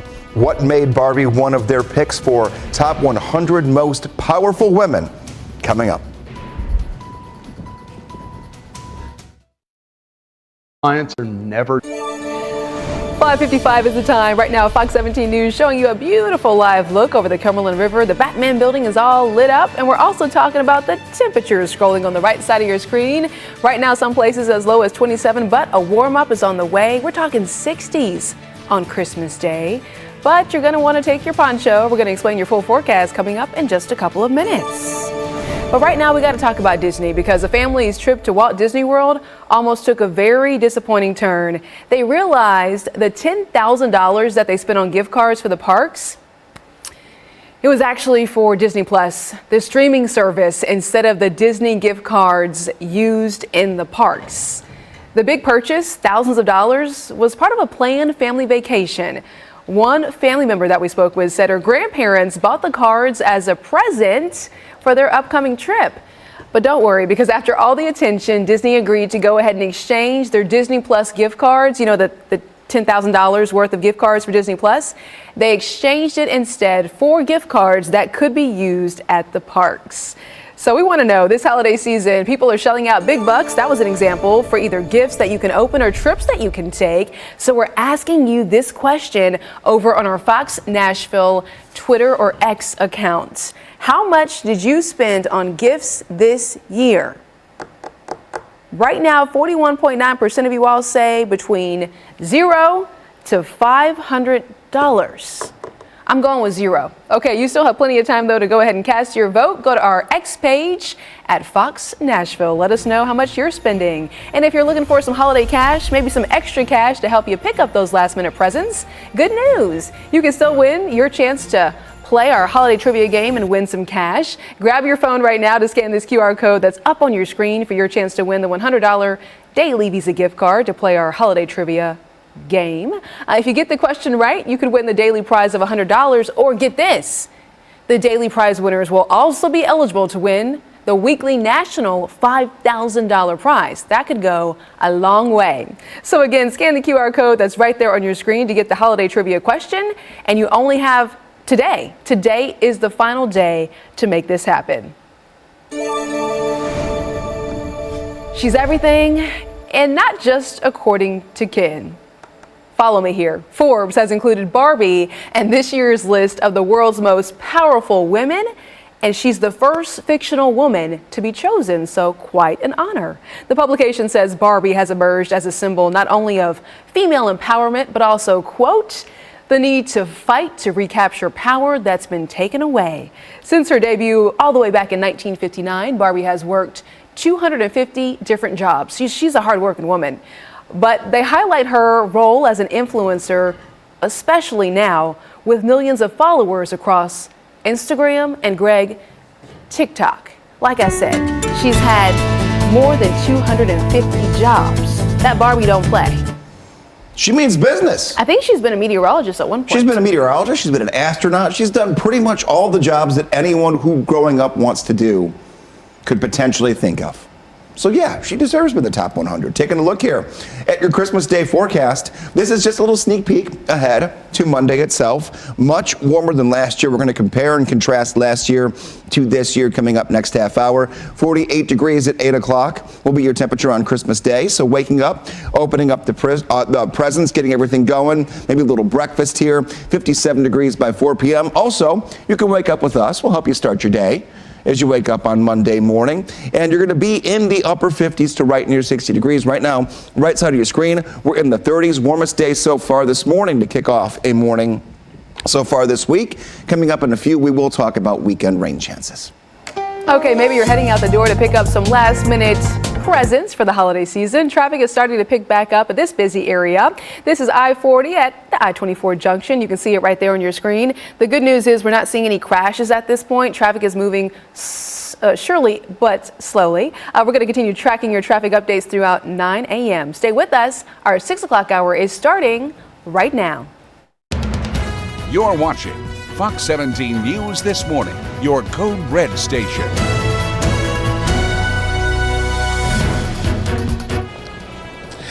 Two people are now behind bars charged with the death of Ariel Rose. We're going to tell you about who they are and about their criminal past. And we are closing in on the holiday weekend. The entire outlook of rain chances for Saturday, Sunday, and Monday. All 3 days in your Code Red forecast.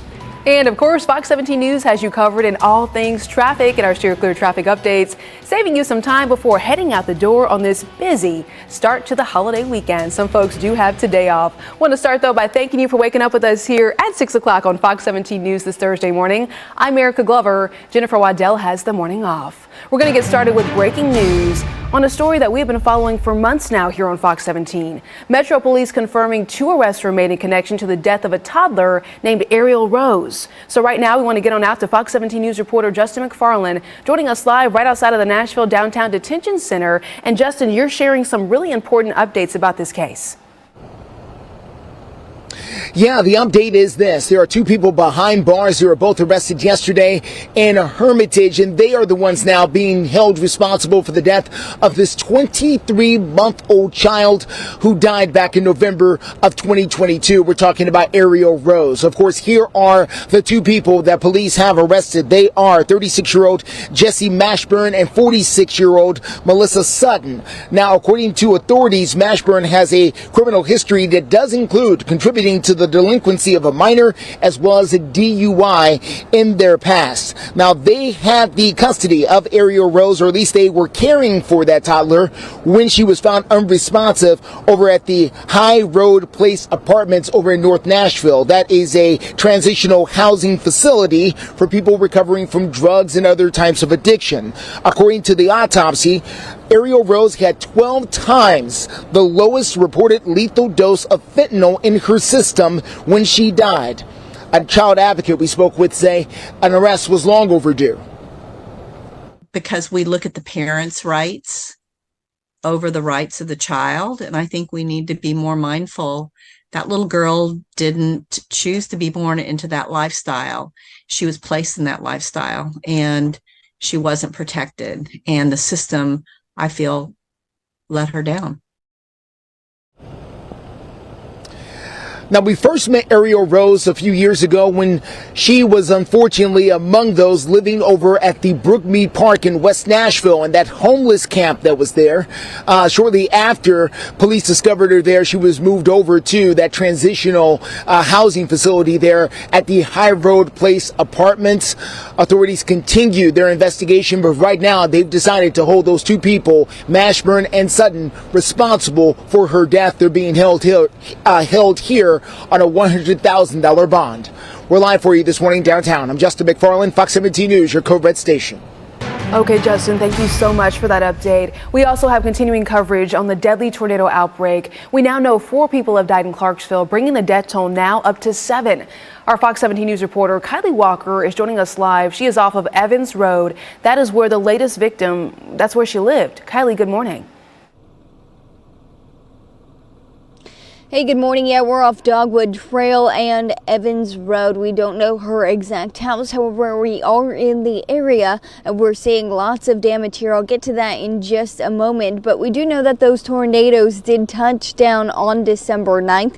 Well, police say that Peggy Scroggins, 78-year-old woman, died in the hospital. Now, according to her daughter's Facebook page, she was in the trauma center at Vanderbilt while her son was being treated in Clarksville. Now, this all comes after that Facebook post says they were buried under debris. Take a look at what this community looks like right behind me. Now, this is 12 days after that tornado as the EF3 150-mile-per-hour winds ripped through communities, killing 2 other adults and a 10-year-old boy, bringing that death toll to 4 now. Yesterday, we talked to a woman who survived the deadly tornadoes, recalling the terrifying events where Cameron Paris says she, too, was buried underneath the rubble. Everybody's moving pretty much. 2 of my neighbors don't want to be here anymore. It is very scary. This is the first time I've been in one, and I'm 43.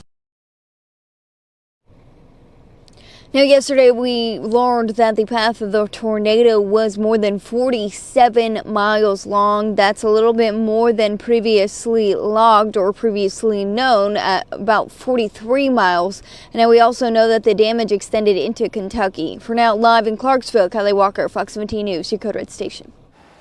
Kylie, thank you. Fox 17 News, we are, of course, dedicated to helping those impacted by the tornadoes, which is why we are partnering with the Salvation Army. Right now, just grab your phone and scan the QR code that is up on your screen. We understand that we cannot help mid-state storm victims without your help, so no donation. Remember this, no donation is too small. We do want to find out, though, what your holiday weekend is shaping up to look like, because some folks dreaming of a white Christmas, and Greg says forget about it. Just go back to sleep then. I'm sorry. And just keep dreaming about it.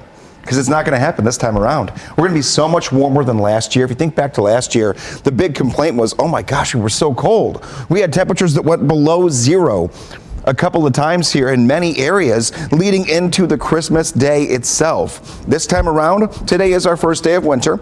It's the winter solstice, the shortest daylight, but much warmer than last year. We're going to look at the compare and contrast of what Christmas will look like this time around compared to last year. Way different. We're also talking about our sunset tracker. Let's start talking positivity here in the weather department. 21. Yeah, today is that day, December 21st, 4:35, your sunset. In just a couple weeks from now, we're already expanding our daylight. Right side of your screen, you're waking up in the 20s and 30s. You still want a winter coat? We'll look at your 7-day forecast coming up in a few minutes. And of course, we're also keeping a very close eye on all of your steer clear traffic updates right here on Fox 17 News, because we know this is going to be one of the busiest travel days of the year. So if you're shaping up to get ready and head out to I-65 over at Trinity Lane, the good news is you have nothing to worry about. We're not seeing any kind of slowdowns, no brake check. Again, this is a live look I-65 over at Trinity Lane. And Fox 17 News taking live looks of airports. Here's the traffic outside of Nashville's International Airport, where a record number of travelers are expected. We're going to break down those numbers and tell you what you need to know before heading out there for the holiday season. Happy Thursday. Terry Heroes. Welcome back. Want to let you know the Clarksville Police Department is investigating a burglary after 2 people were caught on video inside the victim's house. And the video is crystal clear, so take a look for yourself. Police say that this allegedly happened December 5th. That's what they believe, over on Westfield Court. And now they are busy trying to track down the 2 men who appear to be teenagers. Take a look at this. They're walking into a bedroom, walking around, trying to find something. Now they're saying if you have any information, maybe you recognize the 2 people in this video, you were asked to call Clarksville Montgomery County Crime Stoppers. That number is at the bottom of your screen. It is 931-645-8477. Goodness. 6:10 our time, taking a look here at your forecast for this morning, and we'll do that while we meet our dog of the day. Taking a look here, we have Dagna, which means beautiful day.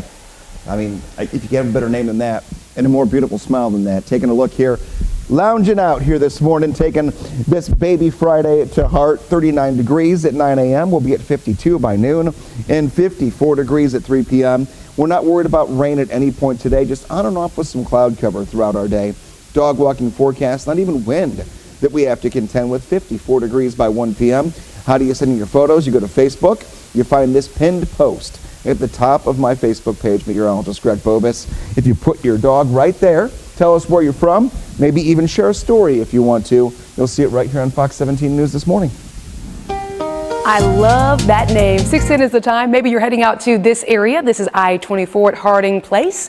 The area right here looking very good. Of course, the traffic is picking back up as expected, but we're just not seeing any slowdowns as of right now. No crashes to report about. When it comes to your airport, though, both BNA and airports across the country are seeing a whole lot of travelers. We know travel is expected to reach record numbers over the next couple of weeks. So we decided here at Fox 17 News to take a closer look at the numbers projected over at Nashville's International Airport. That way, you kind of get a better idea of what to expect before heading out the door. So this holiday, you're going to see around 40 to 50,000 travelers every single day over at BNA. That truly is hard to believe. So right now, I'm going to point out some of the top 3 busiest days. Coming in third, right here, January 1st, that's going to be 63,000 travelers over at BNA. And then coming in second, December 21st, 67,000 travelers. But then look at how that number goes up on the 29th of December. We're talking about 70,000 travelers. So a whole lot of people going through BNA. Go ahead and plan ahead. Now let's talk about passports. Good news for international travelers. The State Department says processing times for passports are back to pre-pandemic levels. The U.S. State Department says the processing time for routine applications is now 6 to 8 weeks. The State Department began facing troubles. You might remember this back in 2021. That's when COVID restrictions eased and travel picked up. It took up to 18 weeks for routine processing back then. Pets are benefiting from new technology, including artificial intelligence. I'm Caroline Scheidle in Washington with the latest on these high-tech trends coming up. Attention homeowners. At 6:14, we are getting some updates from Metro Police who say 2 teenagers tried to steal a car over in downtown Nashville, but they were caught before managing to get away. Police say a 14 and 16-year-old were trying to leave a Church Street parking garage in a stolen car. Well, the teens, they jumped out of that car once they saw an officer slowly approaching them. Both of them were arrested and booked into a juvenile detention center. 3 other teenagers in the group were also charged with criminal trespassing. And now we're continuing our coverage of the deadly destruction across the mid-state. Volunteers, though, continuing to step up to help the thousands impacted by the deadly December 9th tornado outbreak. Last Saturday, the volunteer organization that's called Hands on Nashville, they had more than 100 people show up over in Madison to get rid of some debris, hand out meals, and also assist with other disaster relief efforts. So far, that group has assessed damage on about 108 homes, but they're still looking for more volunteers. You can help by signing up by going to our website. It's fox17.com. Consumer news now. Millions of student loan borrowers are still not making those student loan payments. The Department of Education reporting about 40% of the 22 million borrowers have yet to pay their bills as of mid-November. Payments resumed, though, back in October, but the Education Department says many people still need more time in order to make that first payment. Federal Reserve data shows the average monthly bill for borrowers is between $200 and $299. Talking about politics, though, a new poll shows more young voters would support President Biden in a hypothetical matchup against former President Donald Trump. According to The Economist, more than half of registered voters under 30 said, yeah, they would support Biden, while less than a quarter said they would support Trump. Biden's lead does grow smaller, though, in the age group of 30 to 44, with 49% support compared to Trump's 38%. Among registered voters ages 45 to 64, Trump takes the lead, though, with 47%. We're going to check in now, getting that holiday forecast for you this weekend. Titans game over at Nissan Stadium. Oh, light up, light up. What's? He doesn't tell me what's going to happen. What's happening? Today's National Flashlight Day. Okay, that's a good one. And we're going to light up Nissan Stadium here. Here's the thing, Erica, you and I have been talking. We know the Titans are eliminated from playoff contention. But me as a sports fan, I've rooted for a lot of teams that have been eliminated in the past. You want to knock out the Seahawks? I want to mess up someone else's season. We have the Texans, we have the Jaguars, and we have the Seahawks this weekend. Yeah. Why not just throw a little wrench? I mean, I agree. Why not? We always say that at this point, the Titans are playing for pride. They're playing for pride, and also maybe they can just sit at home at the end of a game and go, we just did that to you. Why I like not? the way you think. National Flashlight Day.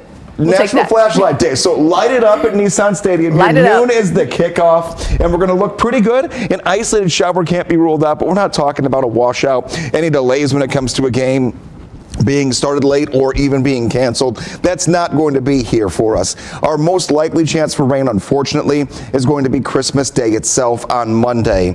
Highs will be near 60 degrees, no chance at a white Christmas. You're going to wake up near 50, upper 40s to near 50 degrees to start your Christmas day. Here's your 7-day forecast. We're trending warmer and warmer every day here leading into the upcoming weekend. 58 degrees today and tomorrow, 60 on Saturday. 64 on Sunday and 60 degrees on Monday. So maybe you've got some grocery shopping to do to get that meal ready, or maybe you're just going to go get a couple last minute gifts or just start shopping to begin with. The temperatures are going to be good, but you do need to have an umbrella handy just in case on Saturday and Sunday, and definitely need some rain gear, maybe that poncho from Monday on Christmas. Yeah, that's a good idea. 6:18, do you want to check in once again on your Steer Clear traffic updates? I was checking the cameras to see if there's any kind of crashes or disabled vehicles to tell you about, but that's not the case at this moment. And we do know it's going to be a very busy day out there with holiday travel. So right now we're going to check in at I-65 over at Trinity Lane, where you're seeing that typical Thursday morning commute, folks heading into work. No serious slowdown for this particular area. I'm going to go to one more camera, though, and see what's happening on, let's see. Yeah, I-24 over at Harding Place. Again, you're not seeing any kind of a serious brake check. Got to clear my throat real quick. No serious brake check. This area looking very good. This is I-24 over at Harding Place. Well, after a rise in pet ownership from the pandemic and a growing number of new technologies, many fueled by artificial intelligence are improving and protecting the lives of our four-legged friends who we so love. Fox's Caroline Shibley takes a look at the latest trends heading into 2024. Pet ownership increased in nearly 87 million U.S. households this past year. That's roughly 2/3 of all homes today with a dog, cat, fish, or some other family pet. But they're not just stuck in the house. In many workplaces, pets in the office have become the new norm. Tech startups are very demanding, and it would be impractical to leave a dog at home for that many hours. And that's unleashed a flurry of new pet products. many tech-related, including pet cameras, automatic feeders, or smart collars. I'd say it's all part of a trend called the humanization of pets, but really all that means is treating pets as family members. At Tractive, a company that develops GPS trackers for pets, it's that trend in which pets are considered part of the family that's led to a rise in interest for their tech products. We're the most popular worldwide with a million pets actively tracked today. Many of those new technologies for pets are also being fueled by artificial intelligence.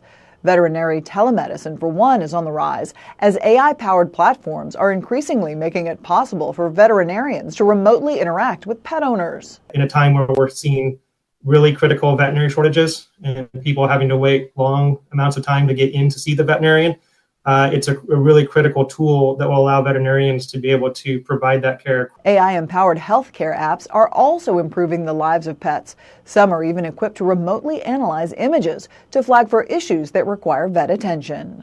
Artificial intelligence is also transforming the pet food industry, as owners are increasingly looking for ways to customize diets to their individual pets. In Washington, Caroline Shively, Fox News.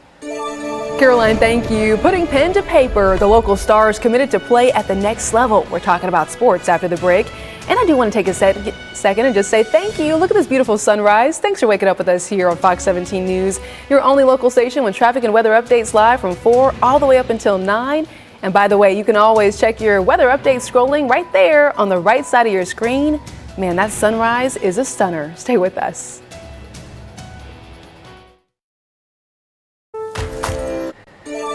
Welcome back. 6:23 is the time. Right now, Fox 17 News talking about sports and who is signing up for sports to play at the next level. Here at Fox 17 News, we're talking about National Signing Day, and yesterday marked the early signing period for college football, as high school athletes and transfers can only officially sign their national letters of intent. Now they're able to go ahead and do that. So we're taking a look at the 2024 recruiting class rankings. Number 1, Georgia. Number 2, Alabama. Number 3, Texas. Number 11, Tennessee. And then here we go. Number 39 is Vanderbilt. Here on Fox 17 News, we're also talking about Pearl Cone, signing day. The Pearl Cone Firebirds are coming off their first state title win in 26 years, and several of their top playmakers are going to be continuing their football careers at the next level. Grayson Beach signing his national letter of intent yesterday to play at Austin Peay, while Jason Overton and Zion Simpson Smith will both become Blue Raiders next year. They signed with MTSU. Listen. The big thing with me, if anybody knows me, I'm big about I love seeing kids go to school. That's my motto. I mean, we're going to win games, but that's not my, seeing young men go to school, get opportunities for free education, and playing a game they like to play, and getting a free education with it, that's a blessing. Yeah, absolutely. Coach Bernetti also says that the team has several more players that intend to sign during the next signing period. That is set to happen over in February. 6:24 is the time. We do want to check in maybe for your jogging forecast. If you're just hitting the pavement this morning, it's going to be a chilly one out there. We're talking 32 degrees at 7 a.m. It is going to warm up. Maybe you're getting a later start. 10 o'clock, looking at 43 degrees. We're going to have your full forecast, including what to expect this holiday weekend, some rain showers, how to get ready for the Titans game. That's going to be in our Code Red full forecast in just a couple of minutes. We're also updating our steer clear traffic reports. Folks are hitting the road. Maybe you're heading to work or school for your final day of midterms. I-24 over at Bell Road. This area looks fantastic. We're not seeing any kind of slowdowns. I was also checking the traffic map, and we're just not seeing any issues at the moment. That's a good news. I will continue following your steer clear traffic updates, though. You know it. You can count on us here at Fox 17 News up until 9 a.m.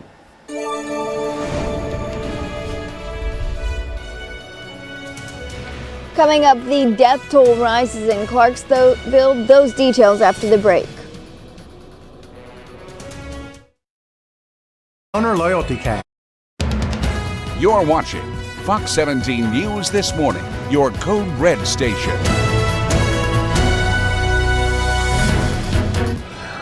We're live this morning downtown at the Metro Jail. This is where 2 people are now in custody for the death of Ariel Rose, a story we've had relentless reporting on for months. We're going to give you the very latest. And going from the 30s to the 60s, there is a big holiday warm-up on the way. What you need to know to prepare for your full forecast. Also, Fox 17 News keeping a very close eye on all things traffic and our Steer Clear traffic updates, hoping to save you some time before heading out the door this Thursday. Want to start, though, by thanking you for waking up with us here on Fox 17 News this morning. A beautiful sunrise right behind me. I'm Erica Glover. Jennifer Waddell does have the morning off. We begin now with breaking news on a story that we've been following for months here on Fox 17 News. Metro Police now confirming that 2 arrests were made in connection to the death of a toddler named Ariel Rose. This story is very disturbing. Fox 17 News reporter Justin McFarland is joining us live this morning, giving us some updates on what to expect moving forward when it comes to the toddler's death. And this. Yeah, good morning. Of course, the 2 people who are now responsible for Ariel Rose's death are facing charges. Both of them arrested yesterday and put here at the Metro Detention Center in downtown Nashville, and they will face a judge coming up here very soon. Let's show you exactly who they are. They're 36-year-old Jesse Mashburn and 46-year-old Melissa Sutton. According to authorities, they were arrested back on yesterday at their Hermitage apartments. Now, according to authorities, these 2 people had they were in charge of taking care of the 23-month-old Ariel Rose when she was found unresponsive back in November of 2022 inside of a transitional housing facility at the High Road Place Apartments in North Nashville. Now, an autopsy report did reveal that Ariel Rose had fentanyl in her system when she died. There are lots of questions about why it took so long for an arrest to finally be made and about the people who were arrested. I think that's the beginning of some justice for that little girl who didn't have to die. That was she slipped through the cracks, and it's so sad. And so I'm glad to hear that there's been an arrest. I would think that if I accepted the responsibility of a child being removed from a family member, that if I took that child back to that same dangerous situation, that possibly I would be liable for it. I mean, I'm not really understanding that. Now, the 2 people who were charged in this particular case have a $100,000 bond.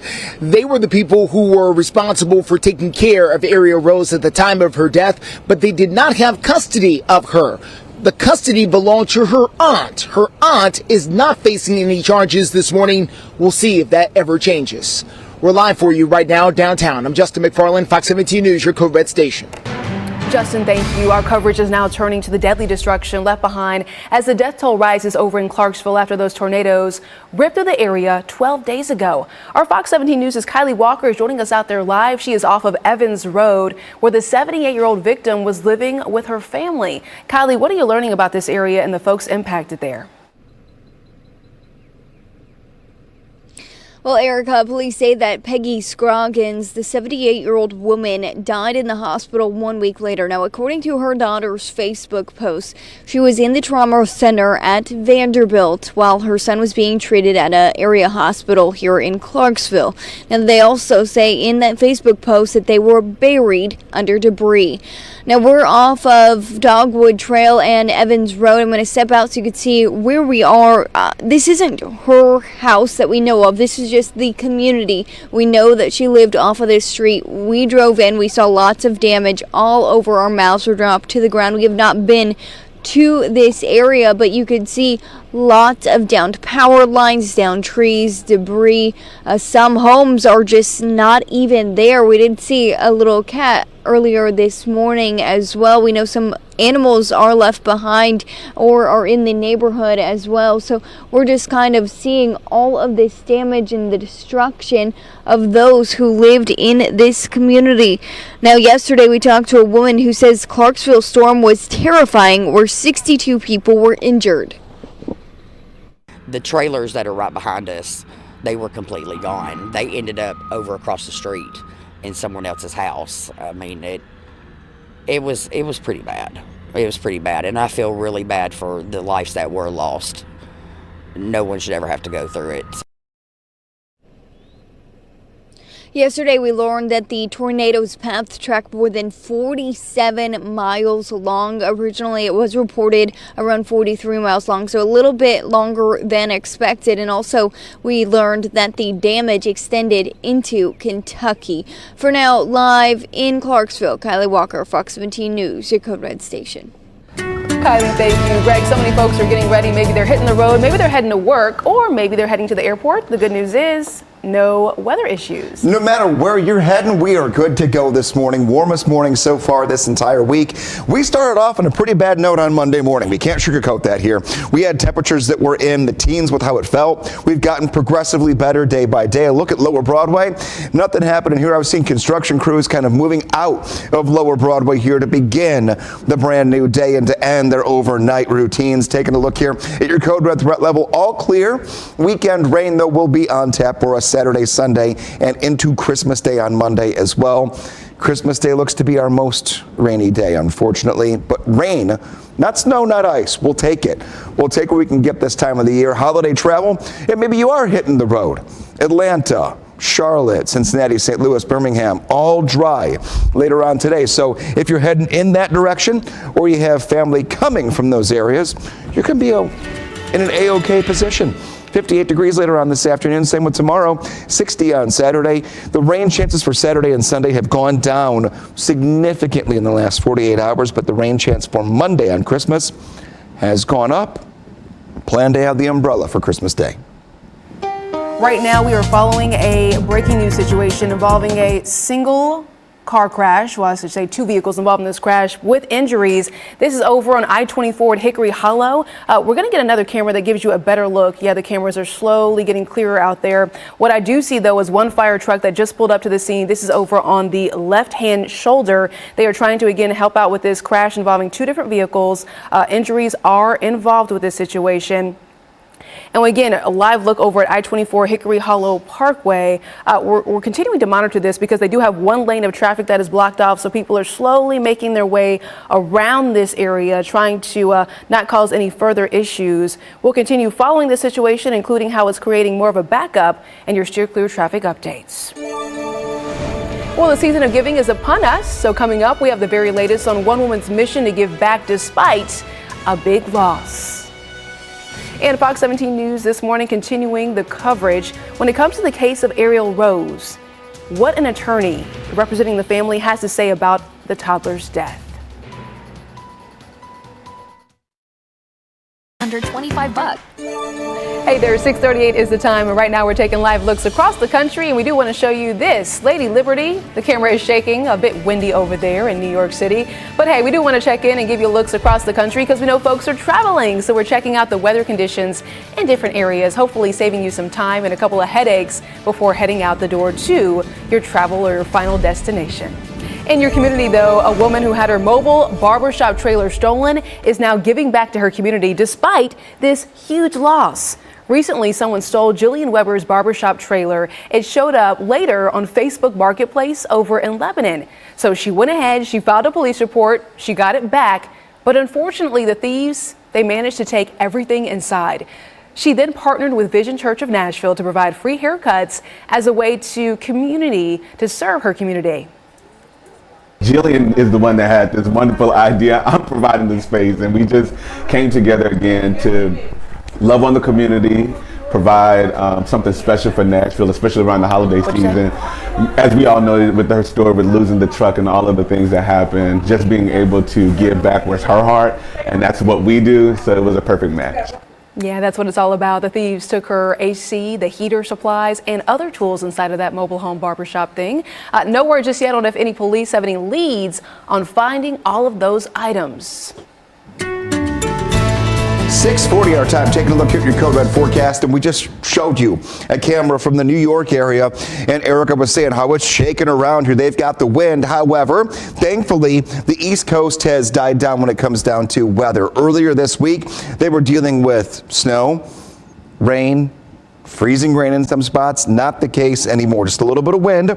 However, areas of Texas now are seeing our best chances for rain to start off this morning. So we'll even talk about this moving into Oklahoma City in the next 6 to 8 hours. So these are the areas you have to watch. Mainly, though, the country looking pretty good when it comes to travel, whether that be driving locally. I would say a state in every direction from where we're at right now. Perfect. All day today.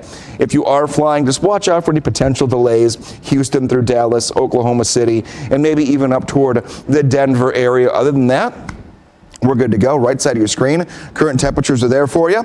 We're in the 30s this morning. Warmest morning so far this week. We'll look ahead to your holiday weekend coming up in a few minutes right now. We're going to get you back out on ground level and take a look at steer clear traffic. Yeah, a lot to get to here. 6:41 is the time. We are following an update on this multi-vehicle crash over an I-24 Hickory Hollow Parkway. And the good news is they have moved things over from the left-hand shoulder over to the right shoulder there. But you do certainly want to be mindful because you can see folks out and about walking around, the crews there with the flashing lights trying to get this situation under control. Going to take another camera to give you a better look and let you know that Murfreesboro Pike is going to be the better option when it comes to just avoiding this scene in its entirety. So again, this is a live look of the situation. I-24 to Hickory Hollow Parkway. There is a multi-vehicle crash, 2 vehicles involved with injuries. After the break, if you have a Toyota, this recall could impact you. We're going to have a latest update on the airbag malfunction that you need to watch out for.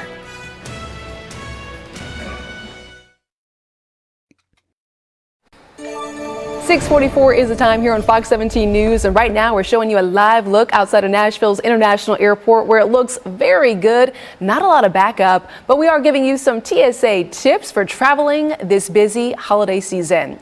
If you want to travel like a wise man, you get it this Christmas, remember liquids like colognes, perfumes, and anything like that, it must not exceed 3.4 ounces in your carry-on bag. Keep that in mind. And then just go ahead and hang on to your gold. Every year, hundreds of watches and bracelets and necklaces and other items, this has happened to me before, it gets left behind over at TSA checkpoints.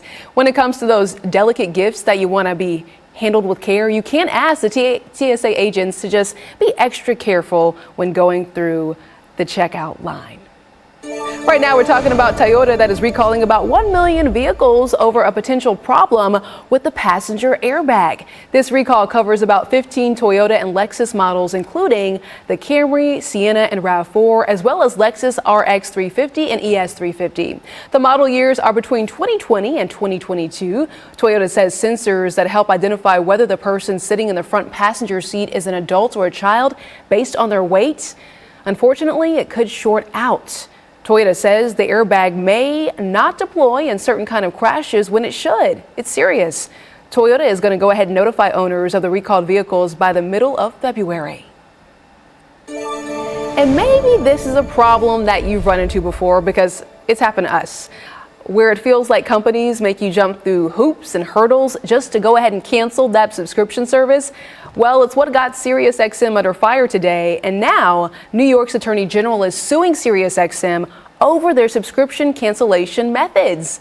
The lawsuit does accuse the satellite radio service of forcing customers to go through a very lengthy process, all in hopes of canceling their subscription. There is an attorney general who is claiming that SiriusXM workers were trained in ways to not cancel the requests, to say, hey, it's not possible to make that happen. In a statement, SiriusXM says the allegations, they're baseless, and that they do offer several options for customers to go ahead and cancel their subscriptions.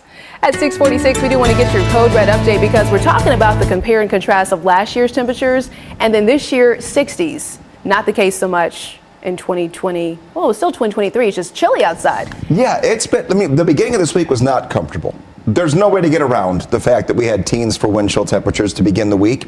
But by Christmas Day, we're going to be about twice as warm as we were last year. It's hard to imagine. Some folks say, I don't want that. I want some snow. Well, I can't give you what you want. I'm not Burger King. I just tell you what's going to happen here and just make sure you know what we're getting through.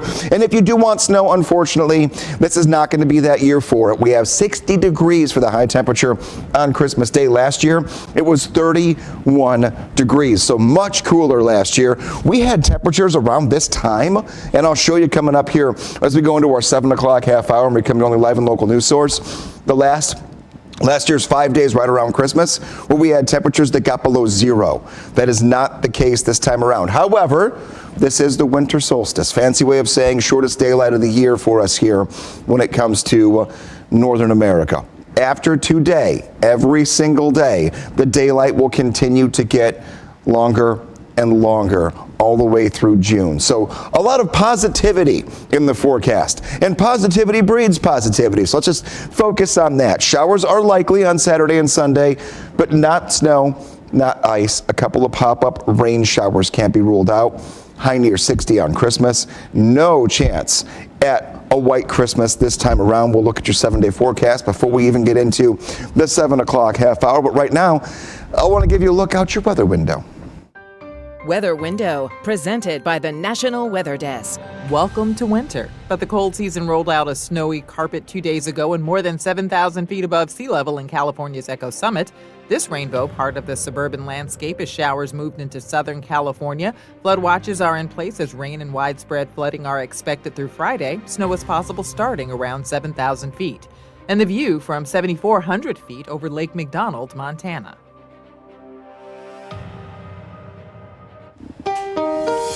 Checking in on steer clear traffic here on this baby Friday leading into the holiday weekend, and we've got an issue here. We have I-24 at Hickory Hollow Parkway, right side of the road. They're beginning to move this scene out, it looks like, literally in real time. TDOT pulling away from the shoulder. We still have the police department there taking a look at what's going on with this situation, but not a big backup compared to how it was even just 10 minutes ago. We're going to keep our eyes on steer clear traffic for you all the way through 9 o'clock. Again, 7 to 9. You're not going to get these live updates anywhere else than here on Fox 17 News this morning. And I've got something for you here. It's a debate. The debate over whether potatoes should count as vegetables is about to become even more heated. I like my potatoes heated, raw, not so good. This next year, as a federal committee debate will update the national diet guidelines, including potentially yanking potatoes' current status. Hang with me here. Fox's Carolyn Shively has the latest from Washington. Forget Times Square when it comes to ringing in the new year.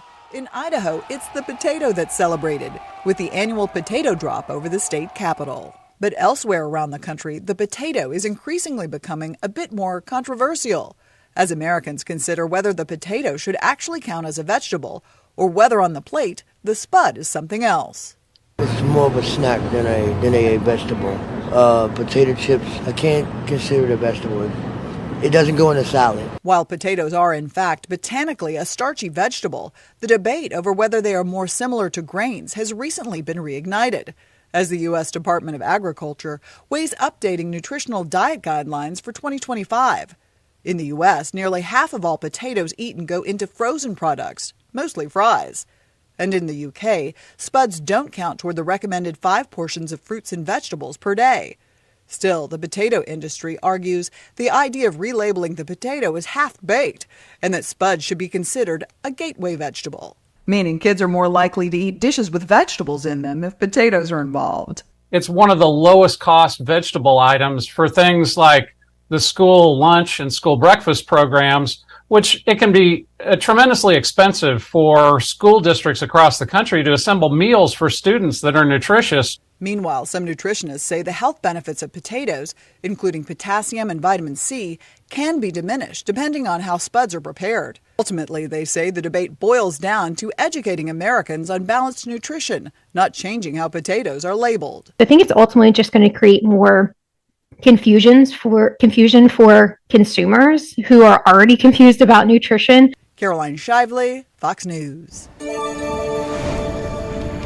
Here we go, a family's Disney World trip. They planned it. It went way wrong. $10,000 mistake that went viral. The details coming up. Knows you need to say. Right now, Fox 17 News showing you some live looks across the mid-state. This is a beautiful sunrise shot. Just take a look over. See the Batman building in the distance. Greg, how does this look to you? A beautiful start to our Thursday and a busy holiday weekend for a lot of folks. I mean, really couldn't be much better. I'm going to, in just a few moments from literally right now, show you how much colder and worse it was a year ago from right now. And this is a really nice story. Look at those clouds, top side of your screen. What kind of clouds are those? Beautiful. Stratocumulus clouds, if you want to have the scientific term. I like the scientific term. Low-lying, non-rainy clouds. Just a great way to start your Thursday. Okay, now let's talk about Disney World. Yeah, a family's trip to Walt Disney World almost took a very disappointing turn after they realized the $10,000 they spent on gift cards for the parks, it was actually for Disney Plus, the streaming service, instead of the Disney gift cards that you can use inside of the parks. The big purchase was part of a planned family vacation. It turns out the grandparents bought the cards as a present for the upcoming trip. The family went to social media trying to just explain the situation and the headache.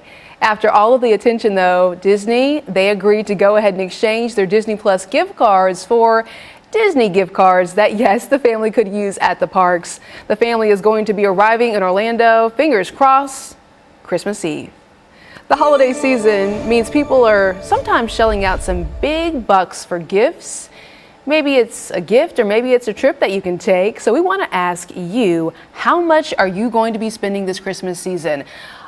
I don't really believe in spending any money. I think you just give the gift of time. But right now, 42% of you all say you're going to spend anywhere between $0 to $500. You can go ahead and let us know what you think, how much money you're spending by going to our Fox Nashville X account and sounding off.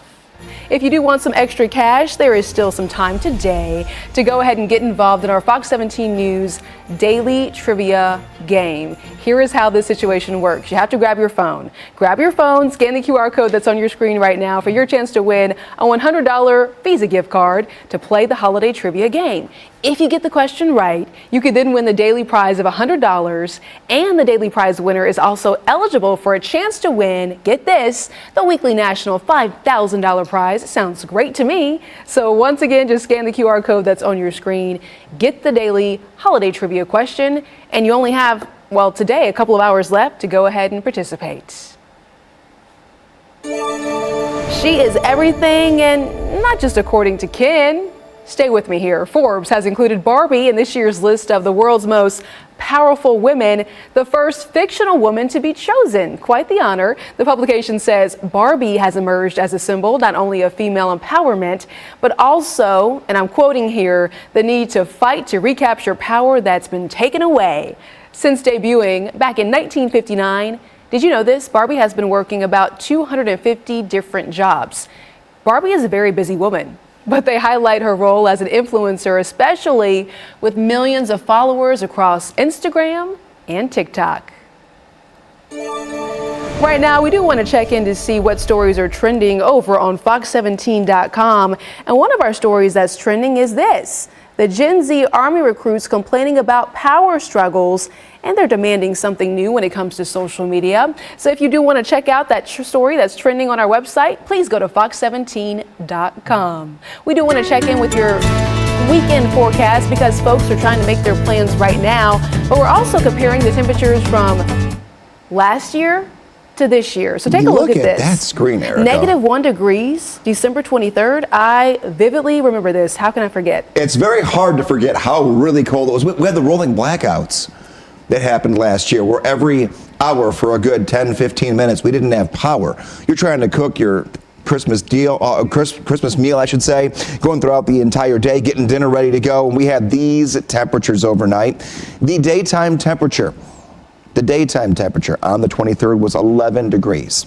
So comparing it to this year, we're going to be in the upper 50s to low 60s. Nighttime temperatures in the 40s and 50s, a far cry from last year. So yes, there will be a couple of showers. We'll talk about at 7 o'clock when we go into your only live and local news source all the way through 9 o'clock. But we'll take a couple rain showers over this, because this was not comfortable and this was a tough year right around this time last year. Well, the good news is when it comes to the steer clear traffic, the crash that was over on the West Loop, that has since cleared. But what about this over on the right-hand shoulder? This is I-24, the Hickory Hollow Parkway area. The good news is it's not taking up any lanes of traffic, but it is a slowdown there, a crash over in that area. Again, this is the I-24 Hickory Hollow Parkway.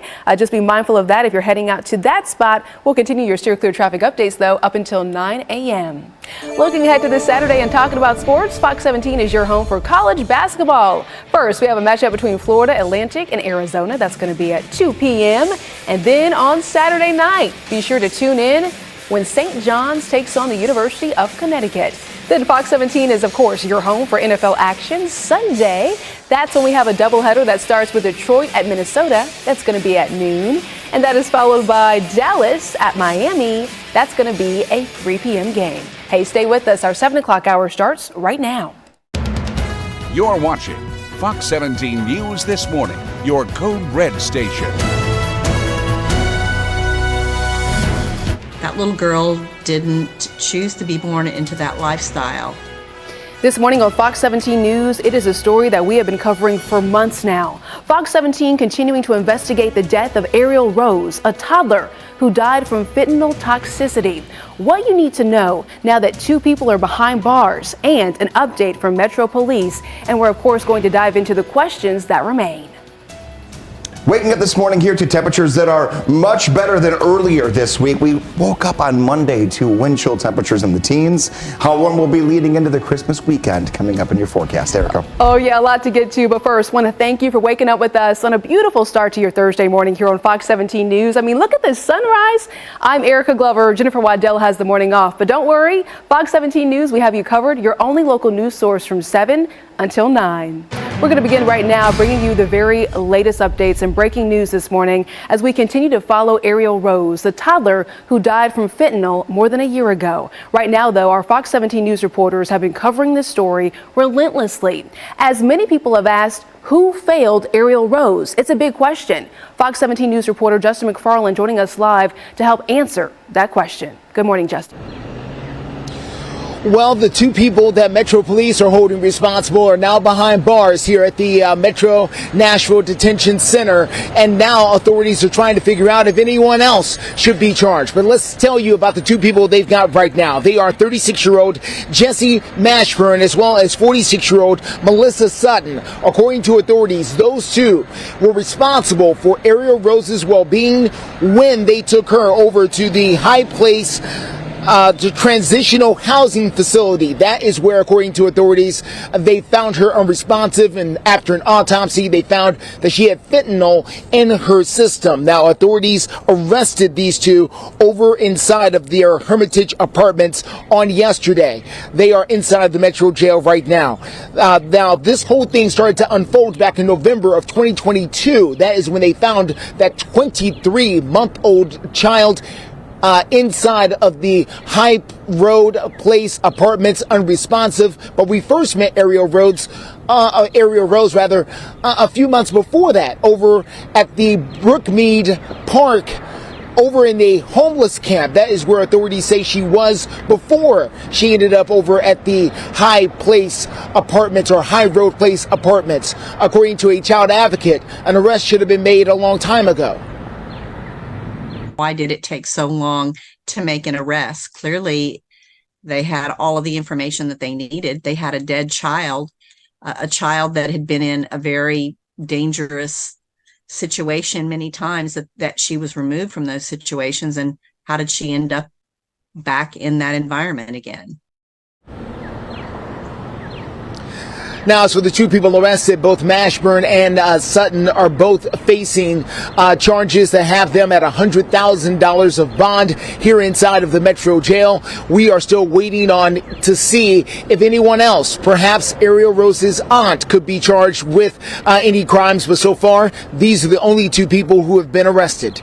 We're live for you this morning downtown. I'm Justin McFarland, Fox 17 News, your Code Red station. Justin, thank you. In Fox 17 News, we are committed to investigating this story. We have been since last November, working to get justice for Ariel Rose. You can watch our complete coverage over at fox17.com. Just search Ariel Rose. It was pretty bad.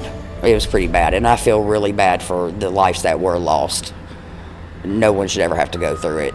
Yeah, it's just so sad. And right now, Fox 17 News, we have an update when it comes to the deadly December 9th tornado outbreak. We now know 4 people died in Clarksville, bringing the death toll. It is now up to 7. Our Fox 17 News reporter Kylie Walker is joining us live from Clarksville as Kylie, the community there just continues to grapple with another death. Yeah, and those tornadoes touched down on December 9th. Here we are 12 days later learning about another death here. Now, police say that Peggy Scroggins died 1 week later after those tornadoes touched down. Now, we do know from her daughter's Facebook post, it did say that she was being treated at Vanderbilt Trauma Center, as well as her son was being treated at a nearby hospital here in Clarksville. Now, the Facebook post said that they were buried under debris. I'm going to step out. We are currently on Dogwood Trail and Evans Road. I'll even have you, Kevin, pan off to the right as well, because we just want to show you this entire community just looks wiped out. We don't know where her house was, but we do know that it was off of this road. Now, this is the aftermath again 12 days later as the EF3 tornado 150-mile-per-hour winds rip through communities, killing 2 other adults and a 10-year-old boy, bringing that death toll now to 4. Now, yesterday we talked to a woman who survived the deadly tornadoes, recalling the terrifying events, where Cameron Paris says she too was buried underneath the rubble. Everybody's moving pretty much. 2 of my neighbors don't want to be here anymore. It is very scary. It's the first time I've been in one, and I'm 43. And yesterday we learned that the path of the tornado was more than 47 miles long, and that damage extended into Kentucky. For now, live in Clarksville, Kylie Walker, Fox 17 News, your Code Red station. Still almost 2 weeks later, continuing updates from that horrible situation on December 9th that happened here across Middle Tennessee and into Southern Kentucky. Right now, the cleanup continues. We're getting warmer morning by morning. Monday morning was not good. We had a lot of folks that still had no power, and there are still some areas that we're trying to restore the power and get the cleanup going. We're warmer than we were earlier in the week here for our Baby Friday. Taking a look here on your Thursday morning, feels like temperature of 29 in Nashville, 17 in Murfreesboro, 24 in McMinnville, and 27 in Tullahoma. Almost twice as warm as they felt just 3 days ago. So we're going in the right direction for the holiday weekend. Take a look here. Nothing happening today or tomorrow. We have got a crystal clear sky over downtown Nashville. Let's talk temperature. 58 degrees today and 58 degrees tomorrow. Nighttime temperatures. One more night that'll be a little bit on the colder side. Low 30s overnight tonight before we go back to the 40s and 50s. Last year on Christmas Day, it was 30 degrees for the high temperature. You're going to wake up Christmas morning at 51 degrees. So a big difference year to year Christmas Day. That's a huge difference, Greg. Thank you so much. At 7:07, I'm keeping a close eye on this situation over on I-24 at Hickory Hollow Parkway. You can see a tow truck and flashing lights. The good news is they have got this incident moved over from the left-hand shoulder over to the right, and they're trying to get one more vehicle up on the tow truck and out of the way. It's not blocking any kind of traffic, but there is a little bit of a slowdown, so do be mindful of this information. We're also checking in over by the airport where the sun is shining, but just not a lot of backup. And talking about B&A, after the break, we're going to talk about how holiday travel is in full swing. So I'm going to share some tips and tricks that will hopefully save you some time and help you travel smoothly throughout this busy holiday season. Stay with us, and happy Thursday to y'all. Space for Mike. Welcome back. We're talking about the busy holiday travel season because at both B&A and across the country, travel, of course, is expected to reach record numbers over the next couple of weeks. So we decided to go ahead and take a look at the projected numbers over at Nashville's International Airport. That way, you would kind of get a better idea of what to expect before heading out the door. Now, during the holiday season, you're going to see about 40 to 50,000 people traveling through B&A every single day. That's incredible to think about. But let's point out right now the top 3 busiest days. Coming in third, and I'm mapping it out right behind you here. Coming in third is January 1st with a little more than 63,000 travelers. But we're not going to stop there. Let's talk about second place. That's going to be today. Today is a day we're going to see nearly 67,000 travelers. That's a whole lot of folks going through the airport. And then on December 29th, next week, that's going to be 70,000 travelers. So here at Fox 17 News, we're just trying to map it out for you, get a little bit of information about the numbers, and hopefully, fingers crossed, save you some time. Now, when it comes to talking about saving time, we also know that there are some tips, some travel survival tips on your screen right here. Go ahead and check your vehicle. First, plan ahead. Depending on where you're going, you're going to want to make sure your vehicle is in good shape for traveling, especially during the colder months, depending on where you're traveling to. And you'll want to know what's going on with weather and traffic. So download our free Fox 17 News app. That way you can download the areas that you need to be aware of when it comes to speed or any kind of crashes, and then be mindful and alert while you're on the road. That is top of mind. Increased holiday traffic can be frustrating, cause a lot of headaches, so make sure you're not distracted. Put your phone down, be careful, and then listen to Greg Bobus, who has your Code Red forecast. Some good advice there, right, Greg? Very good advice. I was always told growing up, be a defensive driver, not an offensive driver.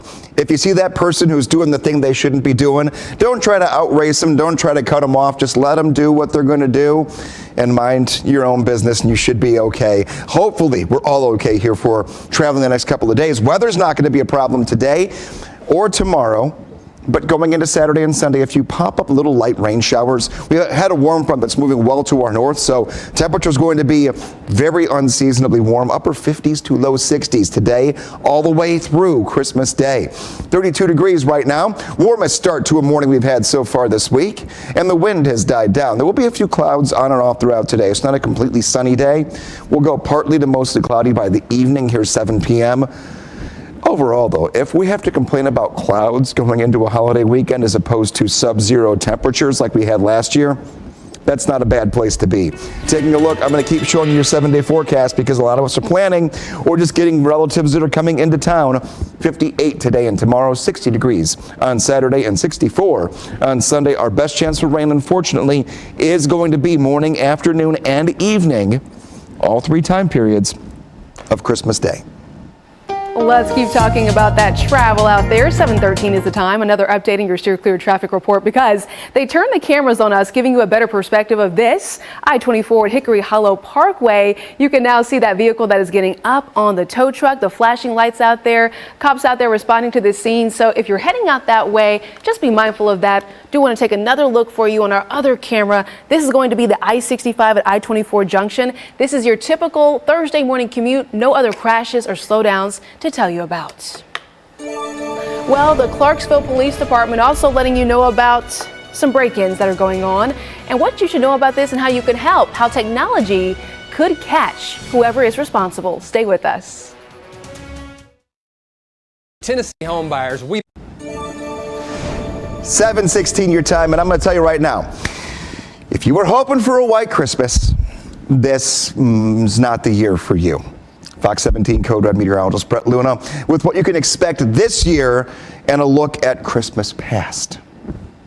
Well, we're just a handful of days away from Christmas right now, and I can tell you that this Christmas is not going to look anything like the Christmas that we had last year. We are going to get a whole lot warmer compared to last year's Christmas. So I thought it might be kind of cool to just take a look back and talk about some of the numbers that we were having to deal with last year. So from December 22nd, that night, all the way to December 26th, we had temperatures below freezing. We finally warmed up on December 26th later that afternoon to 34 degrees. That only put us, though, 2 degrees above freezing, so more than 3 full days of temperatures at or below freezing. On December 23rd, that was the coldest night that we had. We had a high temperature of only 11 degrees right here in Nashville, and then our low temperature that night leading into Christmas Eve morning, a low temperature of -1. Just a very cold Christmas. Also, a couple other cool facts for you. The longest stretch of temperatures at or below freezing, that was 12 days in a row. That was back in February of 1895, and then the most snowfall that we've had actually fall on Christmas Day, that was 2.4 inches,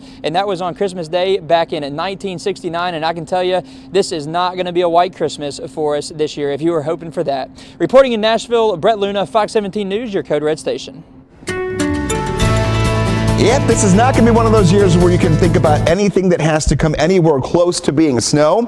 Maybe you have a four-legged friend that does not like snow. It can handle a little bit of rain and temperatures that'll be in the 50s and 60s. Maybe that's Dagna, our dog of the day, sent in by Amber and Jim. And I'm told that they watch every day and that they just like to, wake up, get that morning dog walk in. And it also, the name means beautiful. There you go. 39 degrees at 9 a.m. Beautiful temperatures. Later on this afternoon at 52. At noon, 54 at 3 p.m. So your dog walking forecast overall is a really good one. This is the warmest day so far this week, and we continue to stair step up going into the weekend. 55 at 2 p.m. There will be some on and off cloud cover that we have to work with, so that's just going to be there, and we have to deal with it. But when the clouds roll in, don't worry about anything when it comes to rainfall today or tomorrow. Next rain chance not until Saturday into Sunday. How do you send in your dog of the day? Well, top right-hand side of your screen, you can see where it says Code Red Weather. Right next to it, the Facebook icon. That's where you go.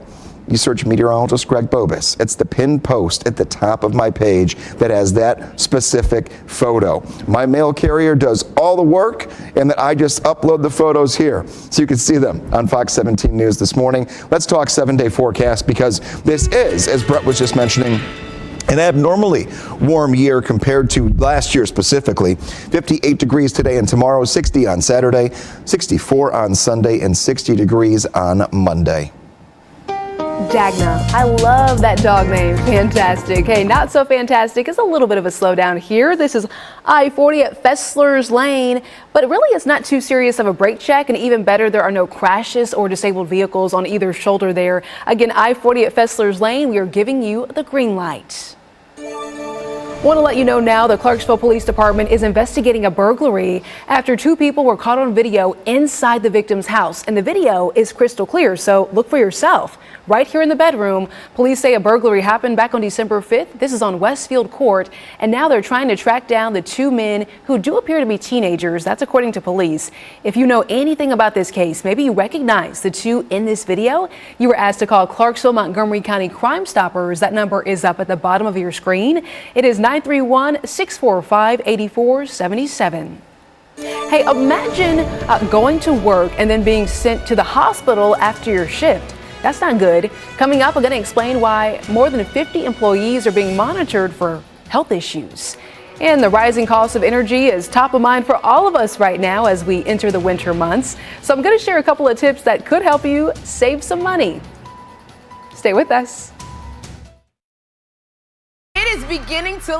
Welcome back to Fox 17 News. 7:23 is the time. And listen, if you're dreaming of a white Christmas, it's not going to happen here in Nashville, but maybe you can check out Ober Mountain. This is a live look at Ober Mountain over in Gatlinburg, where the winter ski season and tubing season is certainly in full swing. We love to check out that camera over there. It looks nice. Oh, the camera is moving on over. A lot of folks are going to be heading out to this area. We're going to check in, though, with your full forecast. That includes 60 degrees. Yeah, 60-degree temperatures here in the Nashville area. Just in, nearly 30 people have been sent to hospitals after multiple chemical leaks at a cheese factory over in Greenville, Tennessee.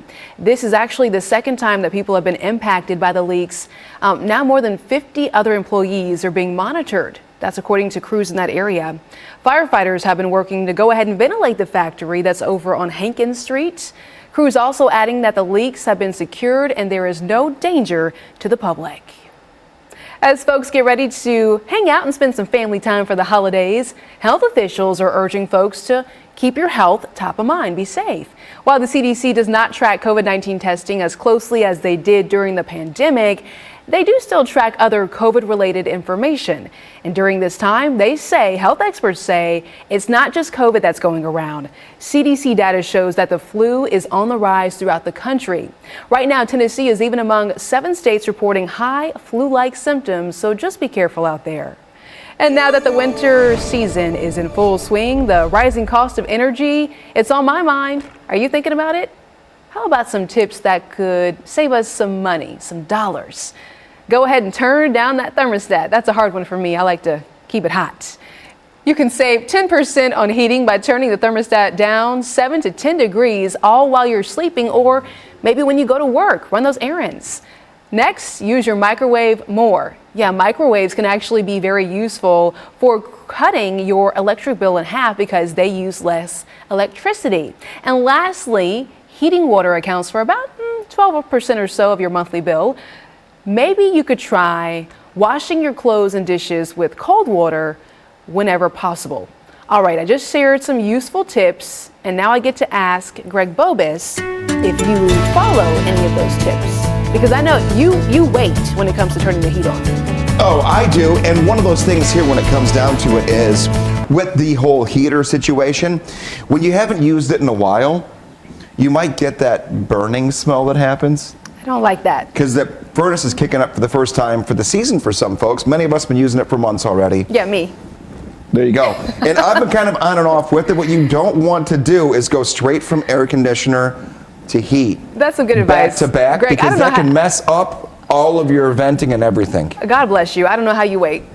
When it gets below 60, crank it up. I'm from Chicago. I still walk the dog in flip-flops when it's 25 degrees outside. That's just where I'm at.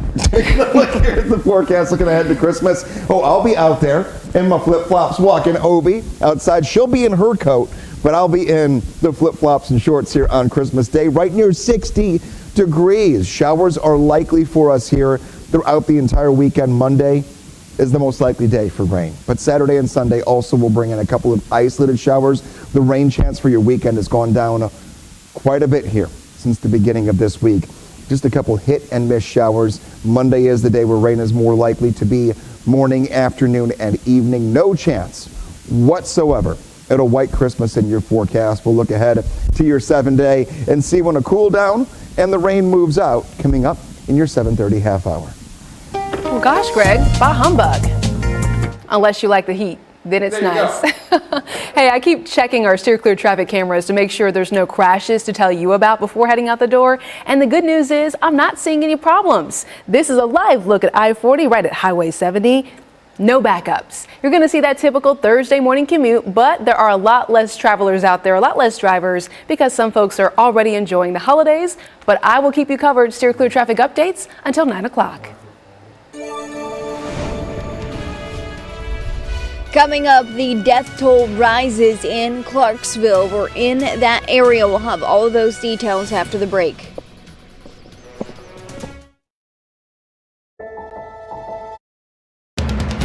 You're watching Fox 17 News This Morning, your Code Red station. We are live downtown Nashville this morning. This is where two people are now in custody, responsible, according to authorities, for the death of Ariel Rose. We'll have the very latest. Waking up, two live looks here over downtown Nashville. You can see the top left-hand side of your screen, the skyline. We have Nissan Stadium, bottom right-hand side of your screen. Titans home game on Sunday. What you can expect at noon for kickoff coming up in your forecast. And a record number of travelers in the sky and hitting the road. What you need to know, we have you covered in your steer clear traffic updates. Want to start though by thanking you for waking up with us here on Fox 17 News on a Thursday morning. I'm Erica Glover. Jennifer Waddell has the morning off. Fox 17 News, we are your only local news source from 7 to 9. When everyone else goes to network, we stay local for you. We want to start by bringing you a breaking news update this Thursday morning as we continue following Ariel Rose. That's the toddler who died from fentanyl more than a year ago. And our Fox 17 News reporters have been covering this story relentlessly, as so many folks are asking, who failed Ariel Rose? Fox 17 News reporter Justin McFarland joining us live as the Metro Nashville Police Department has arrested two people, Justin, in connection to Ariel Rose's death. Yes, according to authorities, those two people were responsible for Ariel Rose's well-being at the time that she died, and that's why those two people are being charged this morning with her death. Let's take a look at who those people are. According to authorities, they've released that information as 36-year-old Jesse Mashburn and 46-year-old Melissa Sutton. Now, according to authorities, Mashburn had a criminal history behind him that includes contributing to the delinquency of a minor as well as a DUI on the criminal past. Now, they say that these are the two people who were caring for the toddler when she was found unresponsive back in November of 2022. She was 23 months old when she died over at the High Road Place Transitional Housing Facility in North Nashville. She had fentanyl in her system when she died. Now, our cameras first found Ariel Rose back when she was at Brookmead Park, one of those people who were living there at a homeless camp. Authorities found her there as well and were trying to make moves to put her in a better situation. Child advocates we spoke with say an arrest was long overdue, but now they have more questions.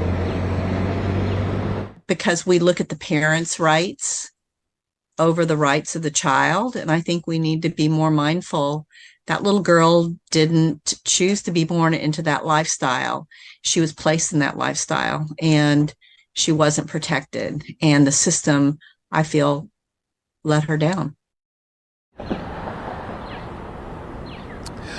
Both Mashburn and Sutton are being held here at the Metro Jail on a $100,000 bond. We're still waiting to find out exactly when they will face a judge. Fox 17 News will continue to follow the story as we have done relentlessly for the last year and continue to bring you more updates as soon as we get them. For now, we're live for you downtown. I'm Justin McFarland, Fox 17 News, your Code Red station. Justin, thank you so much for that update there. Fox 17 News, as I mentioned, we have been investigating this story relentlessly since last November, working to try and get justice for Ariel Rose. You can watch our complete coverage by going to fox17.com and searching Ariel Rose. 7:33 our time here on this Thursday morning leading into a holiday weekend.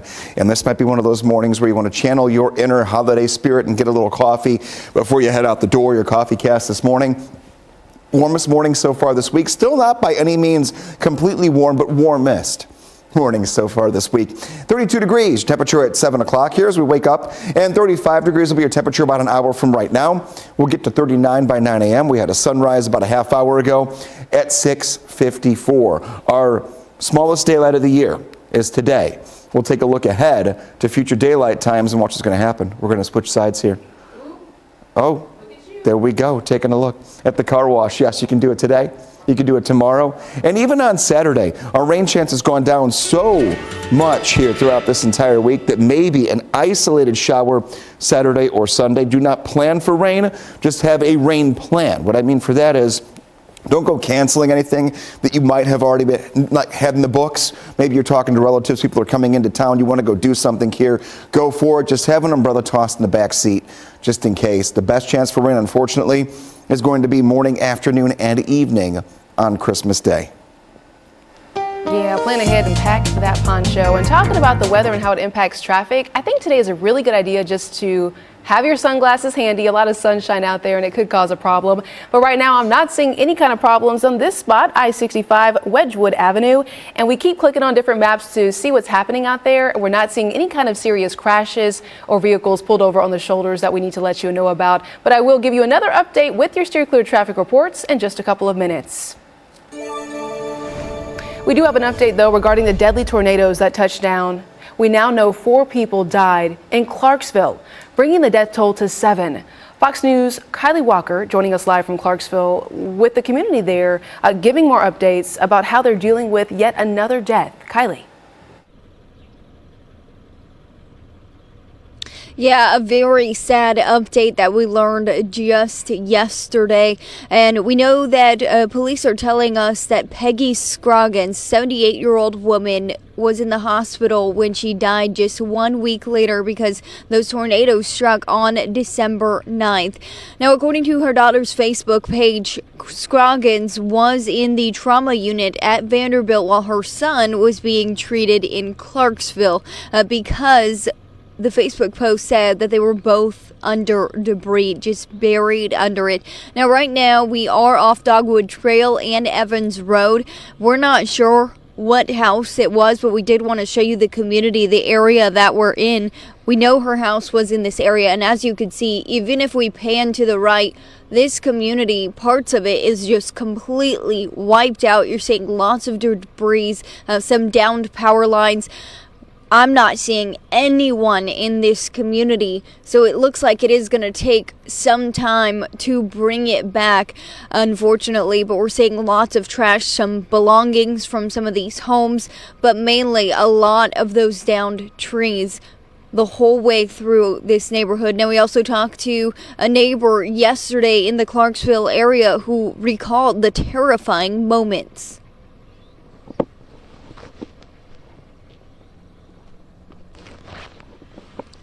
Now, we also learned just yesterday that the tornado tracked more than 47 miles and the damage extended into Kentucky. For now, live in Clarksville, Kylie Walker, Fox 17 News, your Code Red station.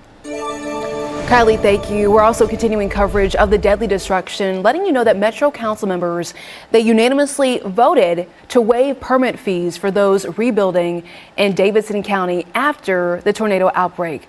These fees, they do include things like electrical, gas, mechanical, and also plumbing. A deadly EF2 tornado touched down in Madison December 9th, decimating homes and so many businesses. Just hard there. Davidson County is in a state of emergency, which does allow for the area and Metro Nashville, we understand, to go ahead and get state and also federal assistance.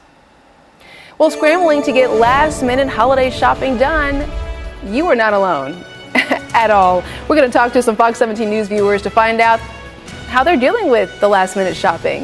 And we're taking a live look across the country, including this one, LaGuardia Airport, seeing how they're shaping up. Not too bad over there. We're going to keep you up to date on all the holiday travel need to know about. Stay with us. Severe weather strike. Good morning, time right now, 7:41, and I'm telling you right now, we are just a couple days away from Christmas. Everyone is getting in the spirit, and over on our Fox 17 News website, we asked if you've just completed your holiday shopping. I just finished yesterday. Here's what you had to say. Michael Quick says, wait, is it December? Michael, I'm there with you. Katie says, done for the most part. Okay, what does done for the most part mean? Well, she says, I still have some odds and ends to pick up. So the big gifts are done. We're just getting those little last minute things figured out. And Brenda says, 2 gift cards, done. Brenda, you and I could be best friends. Take a look here. Be sure to check out our Facebook page for more news and fun conversations about the holiday season here, what you're doing, how we're all getting through this together. So we want to know what you think. And we have some updated poll results as well. Earlier in the newscast, we told you about our X/Twitter/whatever the heck you want to call it, poll asking how much did you spend on gifts this year? Now, each night a new poll on our X page can be found. You can take part in, and we'll show you the results in the morning each and every day. But taking a look at your screen right now, how much did you spend on gifts? 41% of us said $0 to $500, but close to 30% of us said $500 to $1,000, and 30% said more than $1,000. So watch for those polls each day, and you can see how you stack up to everyone else's opinions and what we're all doing in life together here, day by day. Let's take a look at your weather. Maybe you're traveling here, I wouldn't say necessarily locally, but in areas that are close to home. So Atlanta, Charlotte, Birmingham, Cincinnati, St. Louis, all of these areas that are big places to travel to when it comes to driving. We're going to be dry for the entire day today and tomorrow. Right side of your screen, current temps are in the 30s, right near the 40 to 50 degree mark by noon, and we'll end up in the middle 50s later on this afternoon. However, look in the middle of your screen. Monday is Christmas Day. It's our most likely chance for rain. We're going to tackle that coming up in the next check of your forecast. But I also want to tell you right now, stepping up at quarterback, what Ryan Tannehill had to say about potentially coming back off the bench for this Sunday's game if Will Levis can't take the field. Attention homeowners. Right now, we are following breaking news at 7:46 in your Steer Clear traffic update. A nasty situation. Yeah, take a look at the screen right now. Stop what you're doing. This is Bradley Parkway at Ashland City Highway. This is where we have an overturned vehicle and cars that are trying to slowly make their way around this situation. EMS crews out there on the scene. That's what we're looking at. Several of them standing outside trying to figure out what's going on. We do know it involves injuries. Okay, Bradley Parkway, Ashland City, an overturned vehicle. We're going to continue following these updates. The camera is moving. Yeah, we're getting more updates here. Okay, so you see the fire truck out there, also out there on the scene. But again, cars slowly trying to go around this. Just a messy, serious overturned vehicle. Again, Bradley Parkway, Ashland City.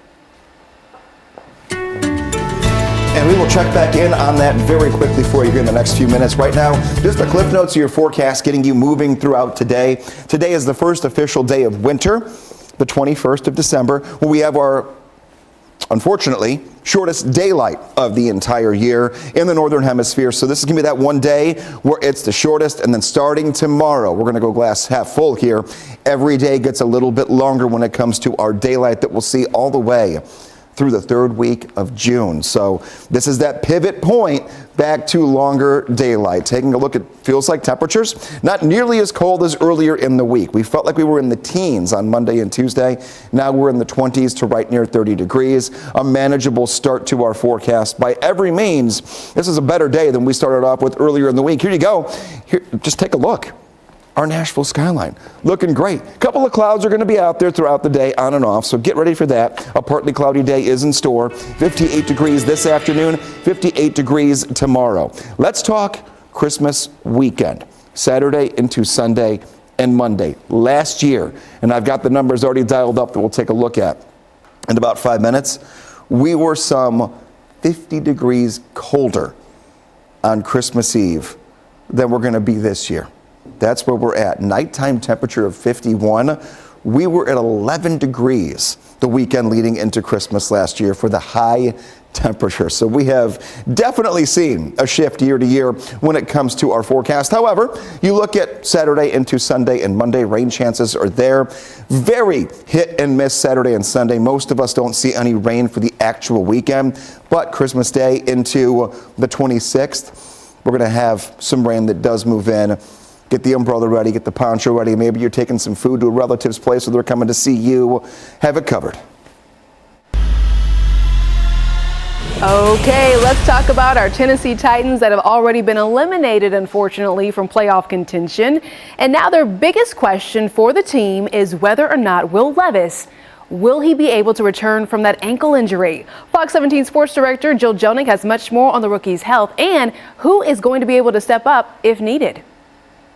Titans rookie quarterback Will Levis did not practice on Wednesday as he continues to heal from his left ankle injury. The good news is he says it's improved since Sunday, and it's also not his plant foot. That's his right foot that he pivots off of when he throws. Now, if Levis is unable to go on Sunday, head coach Mike Vrabel says Ryan Tannehill will get the start against the Seahawks. A little ironic considering that it was Tannehill that hurt his ankle back in October and was replaced by Levis, and now it could be Tannehill again that replaces Levis if he's unable to go because of his ankle injury.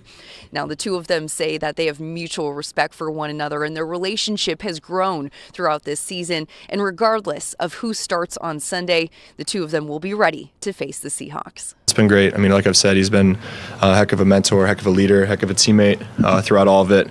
And really a coach too, you know, in the meeting room, especially with how he's able to go through how he sees things or how he could see things potentially play out. Multiple pieces of the game plan or multiple reads or just tips that I could definitely point to that helped transition into Sundays. So, you know, got to thank him a lot for all that. It's a wild game. You know, you never know what's going to happen. You know, unfortunately this year we've seen a lot of QBs be affected by injury. So, you know, like I said, it's a wild league, and you never know what's going to happen. We've got reps with both of them been the starter, so I mean, it's not going to be a huge difference or adjustment for us. It's just going out there and executing our plays and just going out there and making plays when they do throw us the ball. Injuries always pile up for NFL teams this time of year, and that's definitely the case for the Tennessee Titans. Long list of players that did not practice on Wednesday, including wide receiver Traylon Burks, offensive lineman Daniel Brunskill, and defensive lineman Jeffrey Simmons, all absent from Wednesday's practice. Reporting from the Titans practice facility, Jill Jonig, Fox 17 Sports, your Code Red station. Jill, thank you. Sticking with sport, it is the early signing period for college football as high school athletes and transfers can now officially sign their national letters of intent. So we're taking a look at the rankings for the Vols and the Commodores when it comes to their recruiting classes on your screen right now. Well, the Vols now have the 11th best recruiting class in the country. Way to go. This comes as Tennessee inked 21 recruits, and 10 of them are already enrolled and participating in Citrus Bowl practices. As for the Commodores, well, 19 total players signed in the early period, and their recruiting class is ranked number 39 in the country. This is all according to 24/7 Sports Composites, their ratings. The Pearl Cone Firebirds are coming off their first state title win in 26 years, y'all, and several of their top playmakers, they are going to be continuing their football careers. They're just taking it to another level. Grayson Beach signing his national letter of intent to play over at Austin Peay, and Jason Overton and Zion Simpson-Smith will both become Blue Raiders next year. They signed with MTSU. The big thing with me, if anybody knows me, I'm big about I love seeing kids go to school. That's my motto. I mean, we're going to win games, but that's not my, seeing young men go to school and get opportunities for free education and playing a game they like to play and getting a free education with it, that's a blessing. Yeah, that is a blessing. Coach also says the team has several more players that intend to go ahead and sign during the next signing period that is set for February. It's the most wonderful time of the year. Christmas all around, and Fox 17 News, we have taken some time to create a curated list just for you of Christmas light displays and holiday events for all ages to enjoy this magical season. We want your family to have a good time. So to check this out, go to our website. It's fox17.com. The system, I feel, let her down. This morning, 2 people right here on your screen, they are behind bars for the death of Ariel Rose, more than 1 year after the toddler died due to fentanyl. The latest details on this case in the next half hour.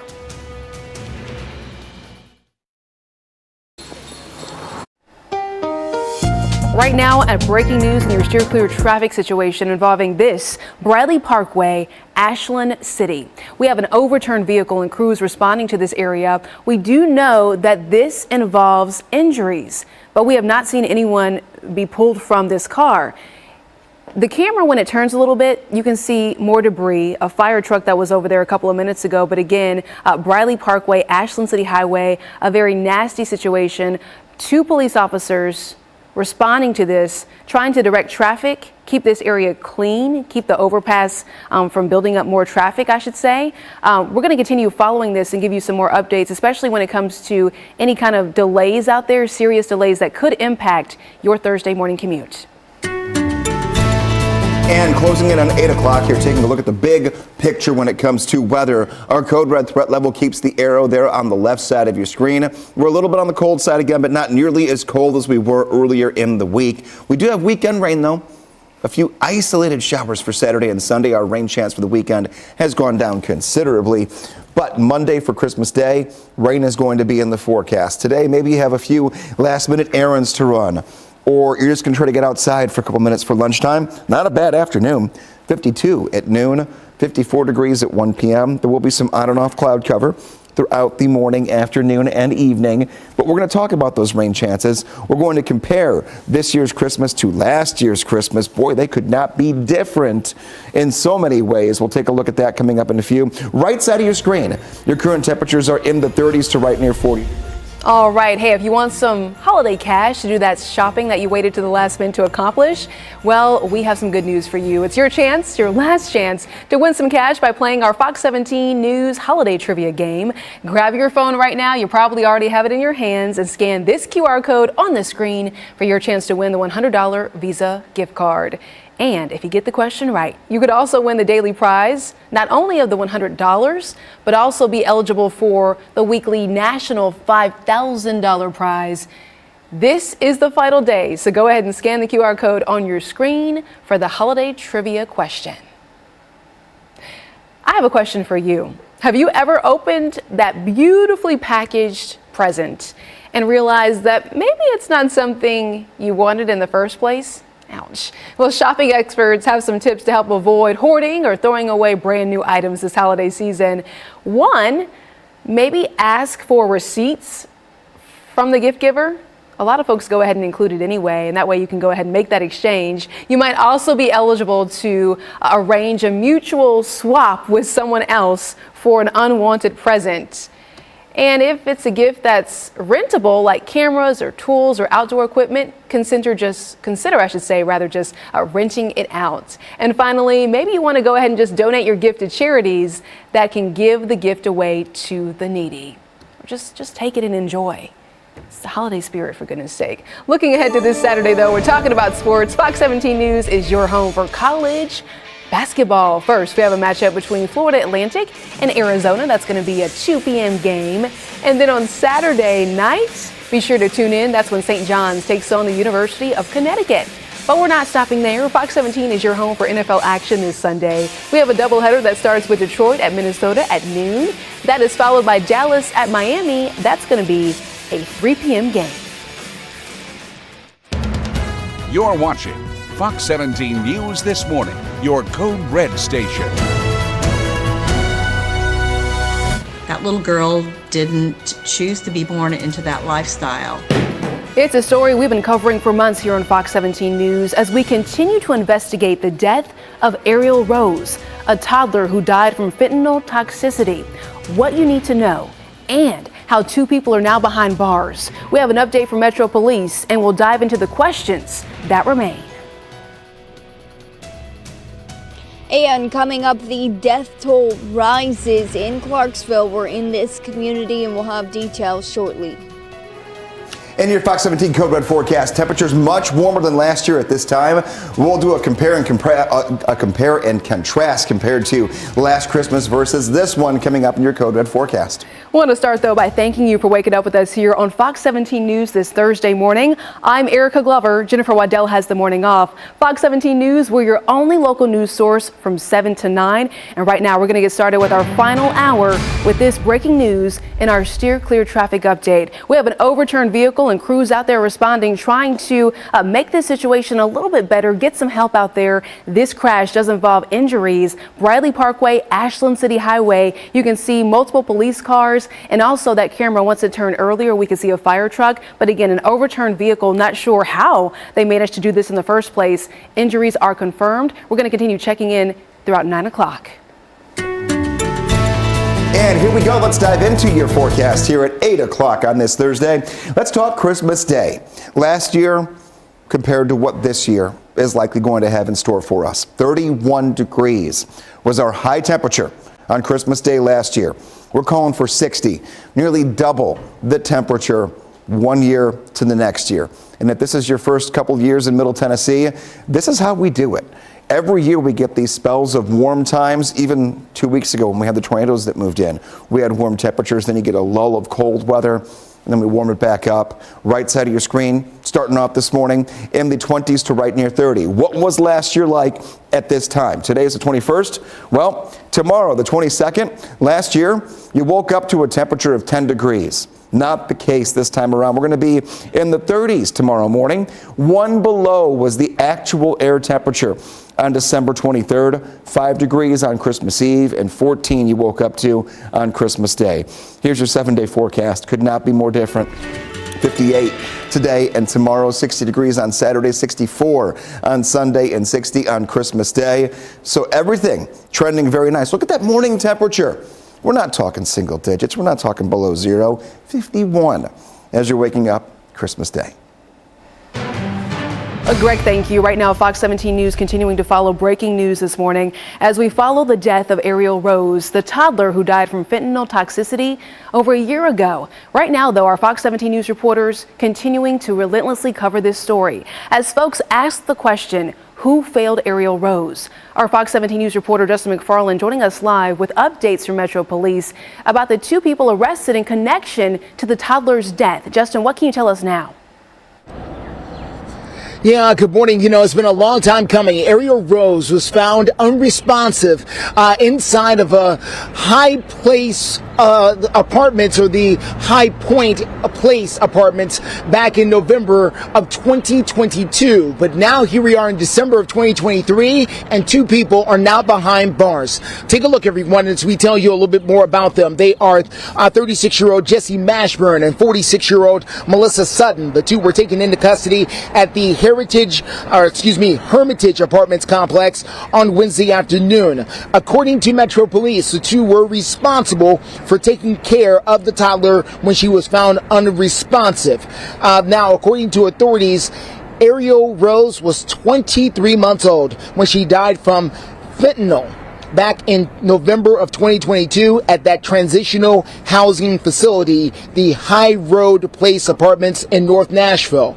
That autopsy revealed that she had 12 times the lowest reported lethal dose of fentanyl in her system. Child advocates that we spoke with say this should have happened a long time ago, but they're wondering if other people should now be arrested as well. I think that's the beginning of some justice for that little girl who didn't have to die. She slipped through the cracks, and it's so sad.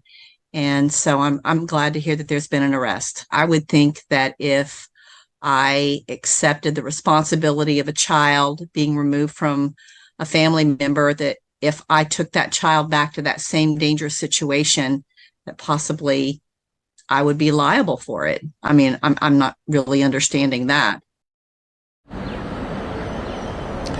Well, the person that they are, that child advocate is asking about is the aunt of Ariel Rose. She has not been charged, even though she was the one that technically had custody of that little girl when she was found unresponsive there inside of the apartment. We will continue to follow the story wherever it may go and bring you the very latest details.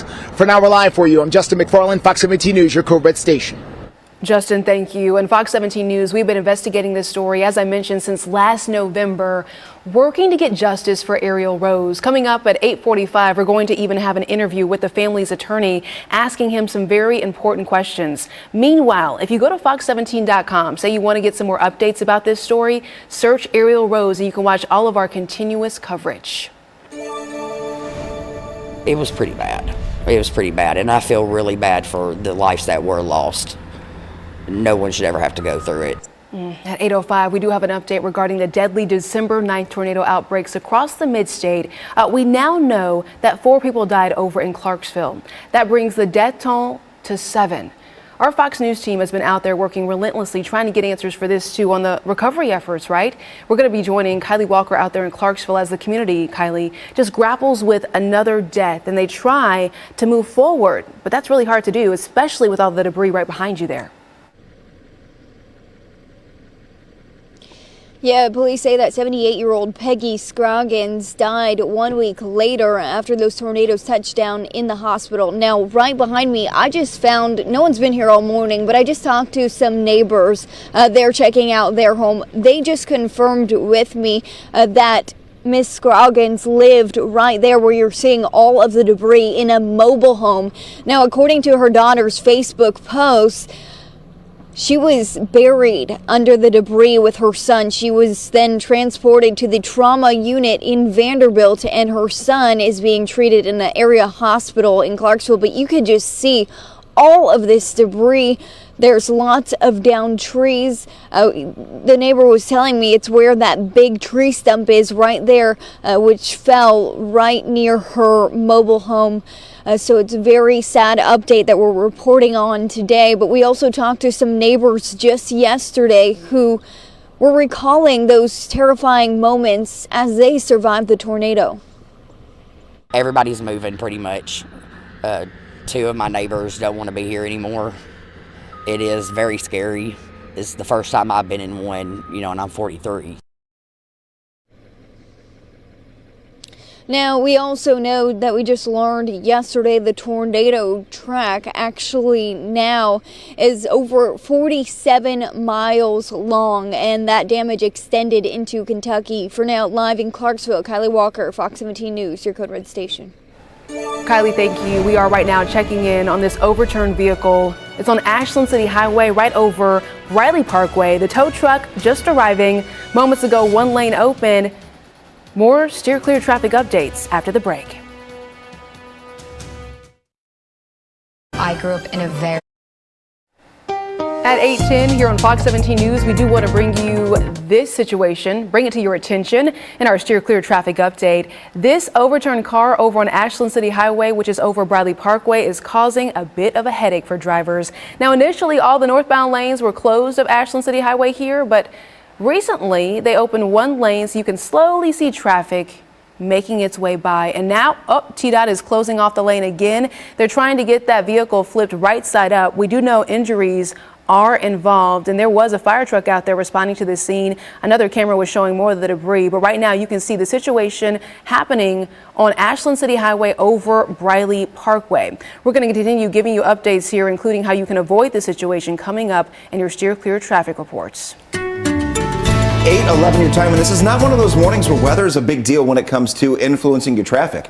We have a partly cloudy sky, so no sun glare. We have no rain. We don't have frigid temperatures, so no frost or no ice on the ground. 37 right now downtown. Let's look at Lower Broadway. So things are shaping up decently here in the weather department to start today. Going into the weekend, you may have planned Saturday, Sunday, or Monday, or maybe all 3 days. Got a lot of things going on. You can get the Fox 17 Code Red weather app by scanning that QR code right there on your screen.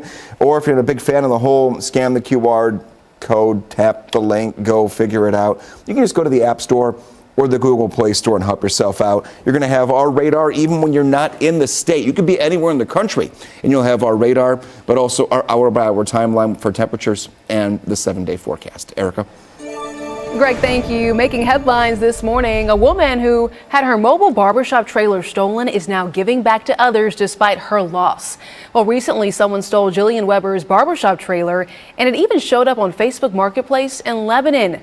Well, she filed a police report, she got it back, but unfortunately they stole every single thing inside, okay? Yesterday, she partnered with Vision Church of Nashville to still provide free haircuts as a way to serve her community. Jillian is the one that had this wonderful idea. I'm providing the space, and we just came together again to love on the community, provide something special for Nashville, especially around the holiday season. As we all know, with her story, with losing the truck and all of the things that happened, just being able to give back was her heart, and that's what we do, so it was a perfect match. Whoever is responsible managed to get away with the trailer's AC, heater, supplies, and other tools. No word just yet on if any police officers have been able to track down who is responsible.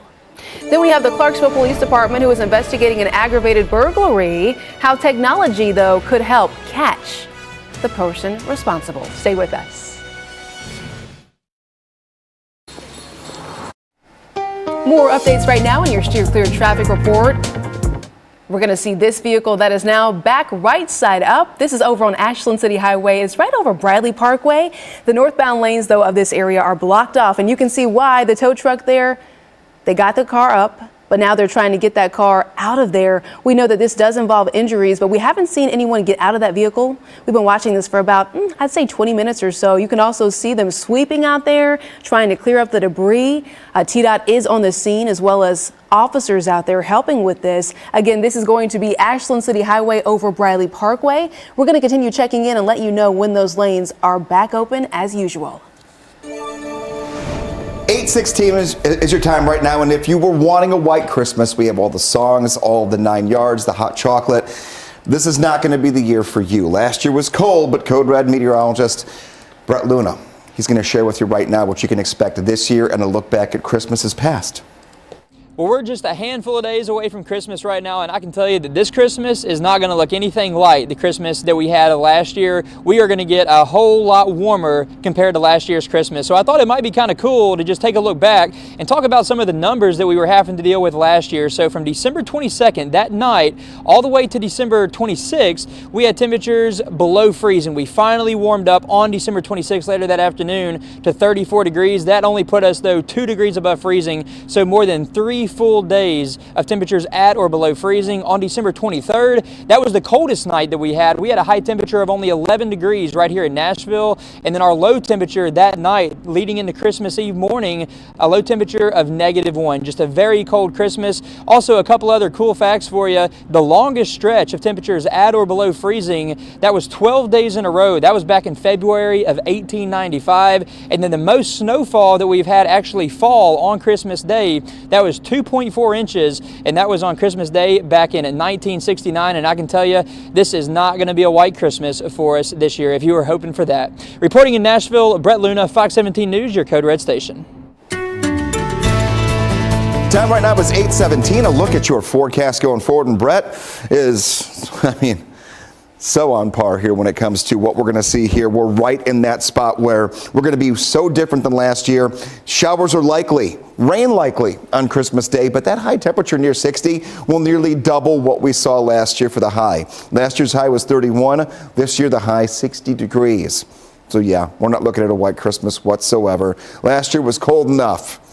We can just get a little break here this time around. 48 degrees at 8 a.m. 57 will be your temperature by 4 p.m. So whether you're doing the Christmas morning presents, maybe you're doing a brunch, maybe you're just having people over, or you're going somewhere later in the day, one of your best friends is going to be your umbrella. You're going to want it on and off throughout the entire day on Christmas Day. Getting that warm cup of coffee this morning. One of our warmer starts so far this week with temperatures right side of your screen that are in the 30s to right near 40 degrees. Here's your 7-day, 58 today and tomorrow, 60 on Saturday, 64 on Sunday, and 60 degrees on Monday. Coming up in about 5 minutes, I'm going to show you the overnight low temperatures from last year compared to this year. Look at that. 42 degrees. Tomorrow night, 50s, low 50s. Christmas Eve and Christmas night going into next week. Whew, that is so different than last year. We'll take a look at that in a few minutes. So different. A warm-up is certainly on the way. Well, the Clarksville Police Department says they're investigating a burglary after 2 people were caught on video inside the victim's house. And I got to tell you, the video right here, crystal clear. They're in the bedroom. Police say the burglary happened back on December 5th on Westfield Court, and now they're searching for the 2 teenagers in this video. So they're asking if you know anything, maybe you recognize the folks involved. You were asked to call the Clarksville Montgomery County Crime Stoppers. That number is 931-645-8477. Imagine going to work and being sent to the hospital after your shift. Yep, a reality for some folks. We're going to explain why more than 50 employees are now being monitored for health issues. And the rising cost of energy is top of mind for just about all of us as we enter the winter months. Coming up, we have a few tips that could help you save some money. Happy Thursday. Stay with us. There's a time when this. Right now, nearly 30 people have been sent to hospital following multiple chemical leaks at a cheese factory over in Greenville, Tennessee. Now, this is actually the second time that folks have been affected by the leaks. Now more than 50 other employees are being monitored. Firefighters say they have been working to go ahead and ventilate the factory that's over on Hankins Street. Again, this is in Greenville, Tennessee. Crews say the leaks have been secured and there is no danger as of right now to the public. So a good update with that. Health experts say as many folks are getting ready to come together for the holidays and have some fun, they're urging folks to stay health conscious. While the CDC does not track COVID-19 as closely as they did during the pandemic, they do still track other COVID-related information. And of course, during this time, we know COVID is not the only thing that's going around. CDC data shows that the flu is on the rise throughout the country. And right now, we did go ahead and check. It seems Tennessee is among 7 states reporting high flu-like symptoms for the 2023 to 2024 season, but that could change. With winter here now, the rising cost of energy is on all of our minds, and we're sharing a few tips on Fox 17 News that can help save you some money. First things first, go ahead and turn down the thermostat. Yeah, you can save 10% on heating by turning down the thermostat about 7 to 10 degrees while you're asleep, or if you just step out for the day, maybe you're at work or running errands, maybe you can turn it down. And microwaves can actually be very useful for cutting your electric bill in half because they use less electricity. Lastly, heating water accounts for about 12% of your monthly bill. You could try washing your clothes and dishes with cold water whenever possible. Right now, though, we're going to check in now with Greg because we talk about cold temperatures, but 60 degrees, and then compare that to last year, the rolling blackouts, the freezing temperatures. It was rough. It was not a good 5-day period between the 22nd and the 26th of last year. We had a nighttime temperature on the 23rd that was 1 below. Yeah, it's crazy. Nothing like that. We have 40s and 50s at nighttime right now. A huge warm up. So let's talk about all the positivity in the world, including our dog of the day. Yeah, so sweet. The name, I love it. Dagna. Dagna. Now, it means beautiful day. I mean, how much better than this? And now, here's the note. I always ask you to leave notes if you want to. Sent in from Mount Juliet by Amber and Jim. And now, they say this is their bestest good girl and would be honored to have this dog chosen as dog of the day. I'm honored to have your dog as dog of the day because, I mean, this is one of the best parts of our mornings. We are all four-legged friends here, whether it be cats, dogs, anything. We love our animals more than we love most people in our lives. At least that's me. I can count on one hand the 5 people that I would call, but I can count on 10 to 15 hands of the dogs I would pet if they walked right by me. Taking a look here, dog walking forecast, 54 at 1 p.m. 54 degrees will also be your temperature at 3 p.m. A couple of clouds are going to creep in here on and off throughout the day. Don't let them give you any cause for concern. No rain here today. How do you get your dog of the day photos to us? Maybe you're just starting to watch. Maybe you just moved to and you go, I want my dog on TV. You should want your dog on TV. You go, see where it says Code Red Weather? Right next to it has the Facebook logo. That's where you go. You search meteorologist Greg Bobus and you're going to find that photo right there on your screen.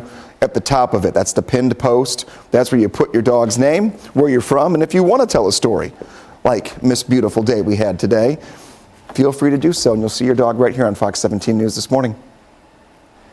Right now, turn your attention to this area. This is going to be Ashland City Highway over Bradley Parkway. That is where you can see that vehicle that was once overturned. It is right side up. It is now on the back of that trailer getting hitched away. But drivers need to keep in mind that in this area, again, Ashland City Highway over Bradley Parkway, it is still down to one lane. And you can see that one lane is slowly making its way, trying to get around this whole mess of a situation over there. TDOT thankfully on the scene. Multiple officers also responding. We do know this involved injuries.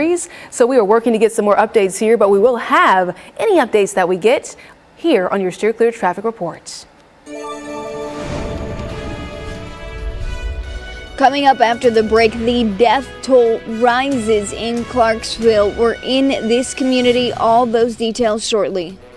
And looking ahead, the two-tone blue taking on the Seattle Seahawks over at Nissan Stadium on Christmas Eve. The game starts at noon, and it's not too late to grab your tickets, but if you're going, pack your poncho. Greg will tell you why in our Code Red forecast. You need it, we can. You're watching Fox 17 News This Morning, your Code Red station. Live downtown at the Metro Detention Center, this is where two people are being charged with the death of Ariel Rose. We'll have the details in just a few. A mix of sun and clouds today and warming up going into the weekend. How much warmer we're going to be compared to last Christmas, and unfortunately tracking some rain chances heading into the upcoming weekend. Erica? And the holiday season is in full swing, so how is it impacting your commute? We're going to have you covered, don't worry, and your Steer Clear traffic updates. But hey, want to start by thanking you for waking up with us here on Fox 17 News this Thursday morning. I'm Erica Glover. Jennifer Waddell does have the morning off, and we are your only local news source from 7 to 9. So thank you so much for joining us for our final 30 minutes. We're going to get started here with some breaking news. We have an update this morning as we continue following the death of Ariel Rose, a toddler who died from fentanyl more than a year ago. Our Fox 17 News team, we have been covering this story relentlessly, not stopping, because so many of y'all are asking who failed this toddler, Ariel Rose. Our Fox 17 News reporter Justin McFarland is joining us live. He has updates from Metro Police, who have just arrested two people now in connection to the death. Yes, they say those two people did have the responsibility of taking care of Ariel Rose when she was found unresponsive in a North Nashville apartment back in November of 2022. Let's tell you about those two people right now. If we can show you who they are 36-year-old Jesse Mashburn and 46-year-old Melissa Sutton. Now, those two were taken into custody over at the Hermitage apartment complex on Wednesday. According to Metro Police, they were taking care of Ariel Rose when she was found unresponsive. Now, according to authorities as well, Mashburn does have a criminal history that includes contributing to the delinquency of a minor as well as a DUI in his past. Ariel Rose was 23 months old when she died from a fentanyl overdose back in November of 2022 while she was at a transitional housing facility called the High Road Place Apartments in North Nashville. Child advocates that we spoke with who have been following this case say that an arrest has long been overdue and they're glad to see it finally happen. Why did it take so long to make an arrest? Clearly, they had all of the information that they needed. They had a dead child, a child that had been in a very dangerous situation many times, that she was removed from those situations. And how did she end up back in that environment again?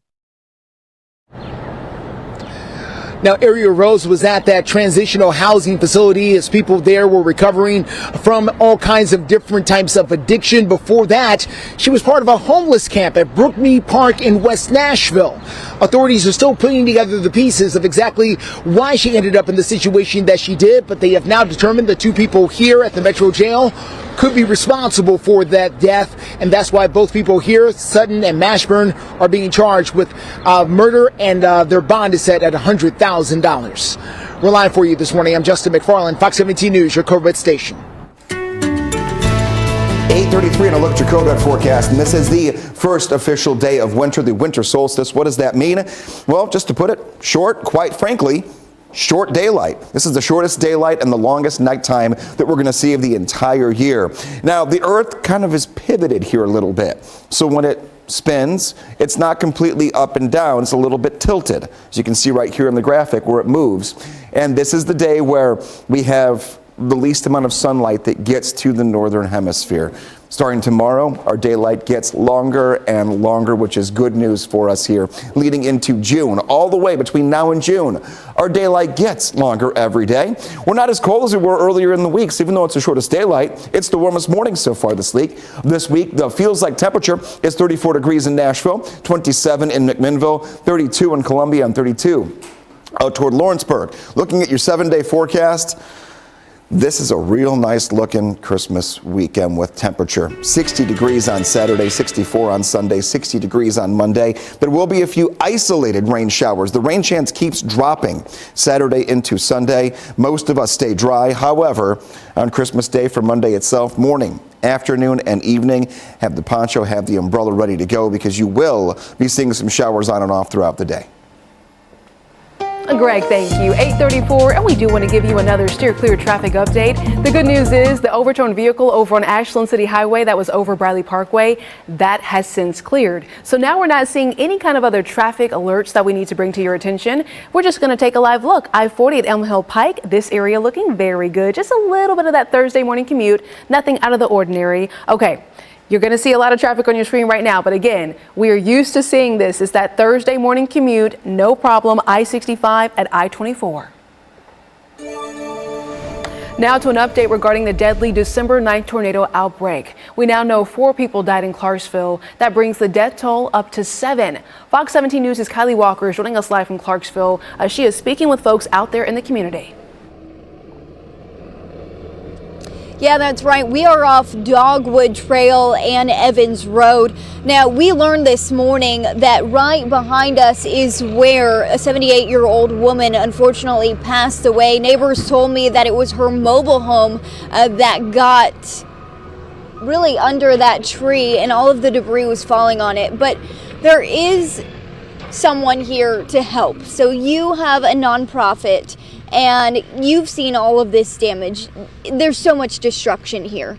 What are you guys doing out here? Because you're not even from Nashville. Yeah, we're actually from Indiana. We're a nonprofit called Just Help One out of Indiana, and our focus, we've been here since the day after of the tornado, and so our focus is to just help one. And what I mean by that is we take one family or one street or one neighborhood and we focus there and get that done, and once that gets done, then we'll move on to the next one. And so this area was pretty well, hit pretty hard, and the stories that are coming out of all this from the families that we've talked to, there should have been a whole lot more loss of life, if that makes sense. So thank God that didn't happen, And today we're helping this family here, like you just said, the lady that passed away and everything. We're helping the neighbors to her and helping them kind of sift through some things and trying to find those last few items that they can salvage to be able to put someplace and then hopefully start that rebuilding process. And why did you get this calling to start this nonprofit? Well, it's interesting that you say that because I've been doing disaster work for about 30 years. And I was doing campus ministry, and we took our very first group of college students in 1993 and just kept doing that. And then eventually, I just realized that the good Lord wanted me to do this full time, so that's what I do. I travel and preach, and then I do disaster on the side, bringing volunteers in. And then, of course, we do everything with donations so that what we're doing for families and communities is absolutely free in Jesus' name. And very quickly, how many more stops do you have after this? Well, so as we're rolling this weekend, wrapping things up, of course, Christmas weekend and everything like that. So we'll be back home in Indiana, and then we'll be waiting to see what the next step looks like. We've been working with the highway department this past week and different folks in the city helping load their trucks and things like that. And so they've got our number and they know that we're willing to come back and help them. So we'll be kind of in a holding pattern after this week, and we'll see what else we can do to just help one. Well, thank you so much. And they are clearing debris as well. Right now, we have this crane that's dropping all of this junk inside of this bin there. We will have a little bit more for you guys later this morning. We'll have all of this on air and on our streaming platforms in case you missed it as well. For now, live in Clarksville, Kylie Walker, Fox 17 News, your Code Red station. Man, he is making a difference for sure. Kylie, thank you. Are you scrambling to get that last-minute holiday shopping done? You're not alone. I'm with you. What our viewers are saying out there. Stay with us, y'all. Happy Thursday. And non-responsive. Welcome back. 8:41 is the time. Everyone is getting in the Christmas spirit. And over on our Fox 17 News Facebook page, we asked if you have completed your holiday shopping list. I'm going to read some of the comments here. Mitch Weber wrote, just hours away from my first grandchild. Okay, Mitch, you're going to get me now. And I can't wait for her to be here. Best gift I could ask for. And then we have Lisa Peroni said, one gift card left. We also have Stephen Morris who said, I like this. Okay, Stephen, sense of humor. I'm like Homer running into the Quickie Mart on Xmas Day. Smart thinking. Lottery tickets, anyone? It can work. Hey, you still have time to go ahead and sound off. Let us know over on Fox Nashville Facebook page. Now, early in the newscast, we told you about our Twitter poll asking how much money did you spend on gifts this year? Right now, 41.7% of you all say between $0 to $500. There's also plenty of time to go ahead and sound off on this. Let us know how much money you're spending dollar bills over on our Fox Nashville X account. Are you laughing at me, Greg? You went there. Okay, I'm trying. Dollar bills, y'all. You went there. I'd enjoy it. Makes me happy here. A little smile leading into the Christmas weekend is needed by everybody. Let's take a look here. One more reason to smile is we're not going to be as terribly cold as we were a year ago. It was 31 degrees on Christmas Day back in 2022. Now we're going to be at 60 degrees this year, almost doubling our temperatures. Right side of your screen, we're already warmer than the high temperature was on Christmas Day last year. Our low temperatures got down below 0 around this time a year ago. That is not the case. The feels likes now are the best they've been so far this entire week. We're in the low to middle 30s. We feel fantastic, and we'll continue that trend into the upcoming weekend. Look at that right there. We got a beautiful looking city. Beautiful looking skyline right now and great looking sky in general. There will be a few clouds on and off throughout this one, but for the most part, not going to be a day we have to worry about. Here's a little sneak preview of your 7-day forecast in the upper 50s today and tomorrow and 60s for the weekend. We'll talk much more about the upcoming weekend in a few moments. All right, Greg, thank you. The system, I feel, let her down. 2 people are now behind bars for the death of Ariel Rose more than 1 year after fentanyl killed that toddler. We're going to have an exclusive interview with a legal expert about this case. Don't miss it. Stay with us.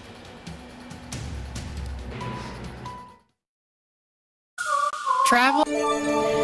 One of our top stories this morning is that 2 people are now behind bars for the death of Ariel Rose. And this does come after the fentanyl toxicity is what killed the toddler. This was more than a year ago. So joining me right beside me is attorney Isaac Himes, and your law firm is involved in this case representing some of the family members. I do want to ask you that because it's been more than a year since the death of this toddler, do you feel as though it's going to take even longer, that this case is going to take more time and be dragged out? Well, I want to make sure it's clear that we represent the family in a civil lawsuit. On the criminal side of things, we, of course, are glad to see the wheels of justice turning. We expected these arrests. We knew they were coming. But I want to make it clear that, our lawsuit, of course, is about holding those accountable that owned and operated that property, High Road, where, Ariel died. Okay, so that being said, what steps is your law firm now taking when it comes to this suit? What do you want the community to know about this case? Because so many folks are saying, who should be held accountable for this? So, the criminal justice system will certainly work to hold accountable Mr. Mangrum and Miss Ladd that were in the room where Ariel was found dead. And in the civil suit, we have named them as well. But the civil suit is certainly more focused on the entities that were profiting off of this, place called High Road that held itself out as taking in people that are trying to get back up on their feet. People that were once unhoused that are trying to be shifted into housing situations. We have faced a motion to dismiss, to which we prevailed. So motions to dismiss brought by Community Care Fellowship and 2030 25th Avenue LLC. the owner of the property, and now we're entering that discovery deposition phase. But I think that it's not like a television show, a lawyer show. It does take time. There's a lot of papers that get spread across, shuffled across each side, and then there'll be depositions eventually as well. Are you able to comment on the aunt who had temporary custody of this toddler? Could she be facing any kind of charges as well? I can't speak for the District Attorney General's office, of course, and we did not name her in our civil suit. Okay, when it comes to this case moving forward, do you think that this could set a precedent for potentially any other cases involving toddlers who are caught up in a situation that was in that area that has since closed, the homeless camp over there? I mean, the whole thing is an unimaginable tragedy, and the firm that I work for, Strange, Jennings & Garvey, has a history of fighting opioid abuse. That's exactly what happened in this situation. Somehow, drugs, opioids, made their way into a place that was supposed to be a safe place for families and children. So anytime something like this happens, we want to be at the forefront of making sure that those individuals or those companies that allowed something like this to happen are held accountable in civil court.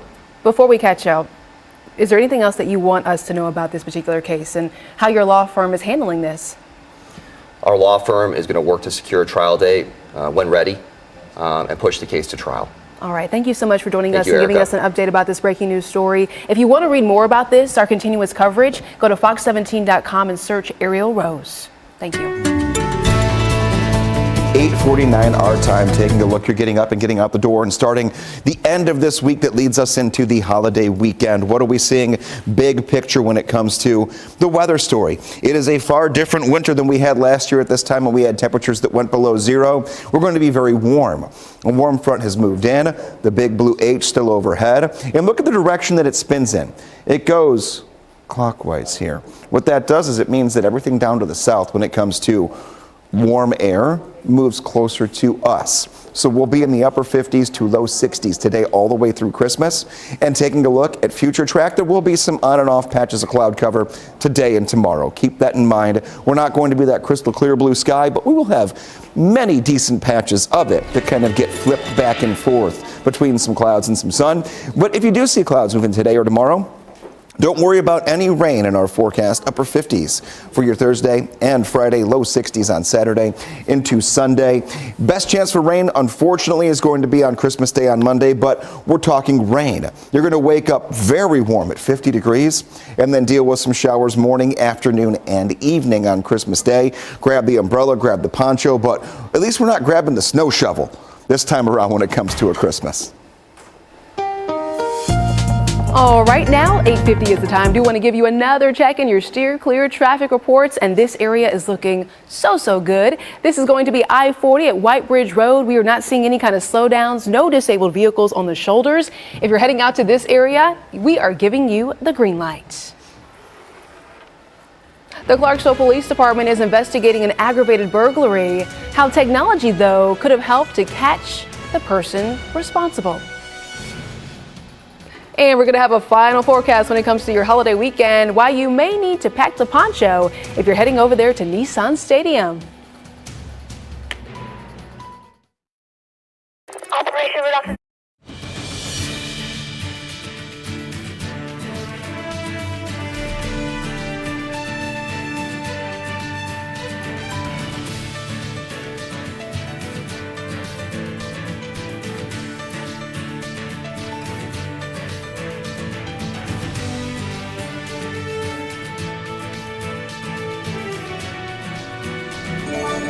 Here's a quick recap of our top stories here on Fox 17 News this morning. We are talking about the Clarksville Police Department investigating this burglary after two teenagers, they think, were caught on video right here inside the victim's house. Police say this happened back on December 5th over on Westfield Court, and now they are looking for two men who, as I said, do appear to be teenagers. They're saying if you know anything about this, maybe you recognize the folks responsible, you were asked to go ahead and call the Clarksville Montgomery County Crime Stoppers. That number 931-645-8477. And volunteers across the state continuing to step up and help the thousands of folks impacted by the December 9th tornado outbreak. Last Saturday, in fact, the volunteer organization called Hands on Nashville, they had more than 100 people show up over in Madison to remove debris, hand out meals, and assist with other disaster relief efforts. So far, this group has assessed damage on about 108 homes, but they're still searching for more volunteers. So here's how you can help. Go to fox17.com, search Hands on Nashville, and help make a difference. We are looking at what's trending over on fox17.com. We always like to see what stories are interesting you all the most. And right now I'm seeing a story about Gen Z Army recruits complaining about power struggles and demands. It's all part of a new TikTok trend. Of course, social media had to be involved in this one, like a lot of other stories. If you want to read some more highlights, maybe your full forecast, and check up on any kind of new updates from fox17news.com, sign up for our daily newsletter. You can do that, make it happen by going to fox17.com. Greg, final look at weather. Yeah, and we're taking a look here going into the weekend. Look at that right there on your screen, Erica. We're looking nice. I mean, we've got tons of sunshine right now. Now, we're going to get some clouds on and off today. Don't let those make you worry at all. We're not going to have any rain today. It's the clouds that do move in. Just fair weather clouds. I call them clouds for just curb appeal. Happy clouds. Happy clouds. Oh, I like that. I'm going to steal that one from you. Okay. Happy clouds later on this afternoon. They're not going to give us any rain. And this is a very warm forecast. 58 degrees today, 58 tomorrow, 60 on Saturday, and 64 on Sunday. Nighttime temperatures. Perfect. Look at that. We're going to be in the 40s and low 50s leading into the holiday season here. So if people are coming into town or you're leaving town, nothing to worry about there. Maybe you have to go run a few more errands, last minute gifts, grocery shopping. Today and tomorrow are your best days because a few isolated rain showers do begin to move in Saturday into Sunday. Our best rain chance itself is going to be on Christmas Day. Yeah, and I do want to mention, if you want to volunteer, get outside and help out with the relief efforts. We have all of those updates. Maybe you can take advantage of the sunshine and help with that. Go to fox17.com. Always looking for ways to save you money. Here are today's Steals and Deals. See you bright and early Friday morning.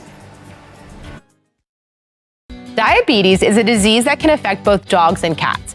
Broadly speaking, canine diabetes is similar to human type 1 diabetes, which is insulin dependent, whereas feline diabetes is more similar to human type 2 diabetes, which is secondary to insulin resistance. Early clinical signs that might indicate that your pet is diabetic include increased thirst and urination, weight loss, and appetite changes.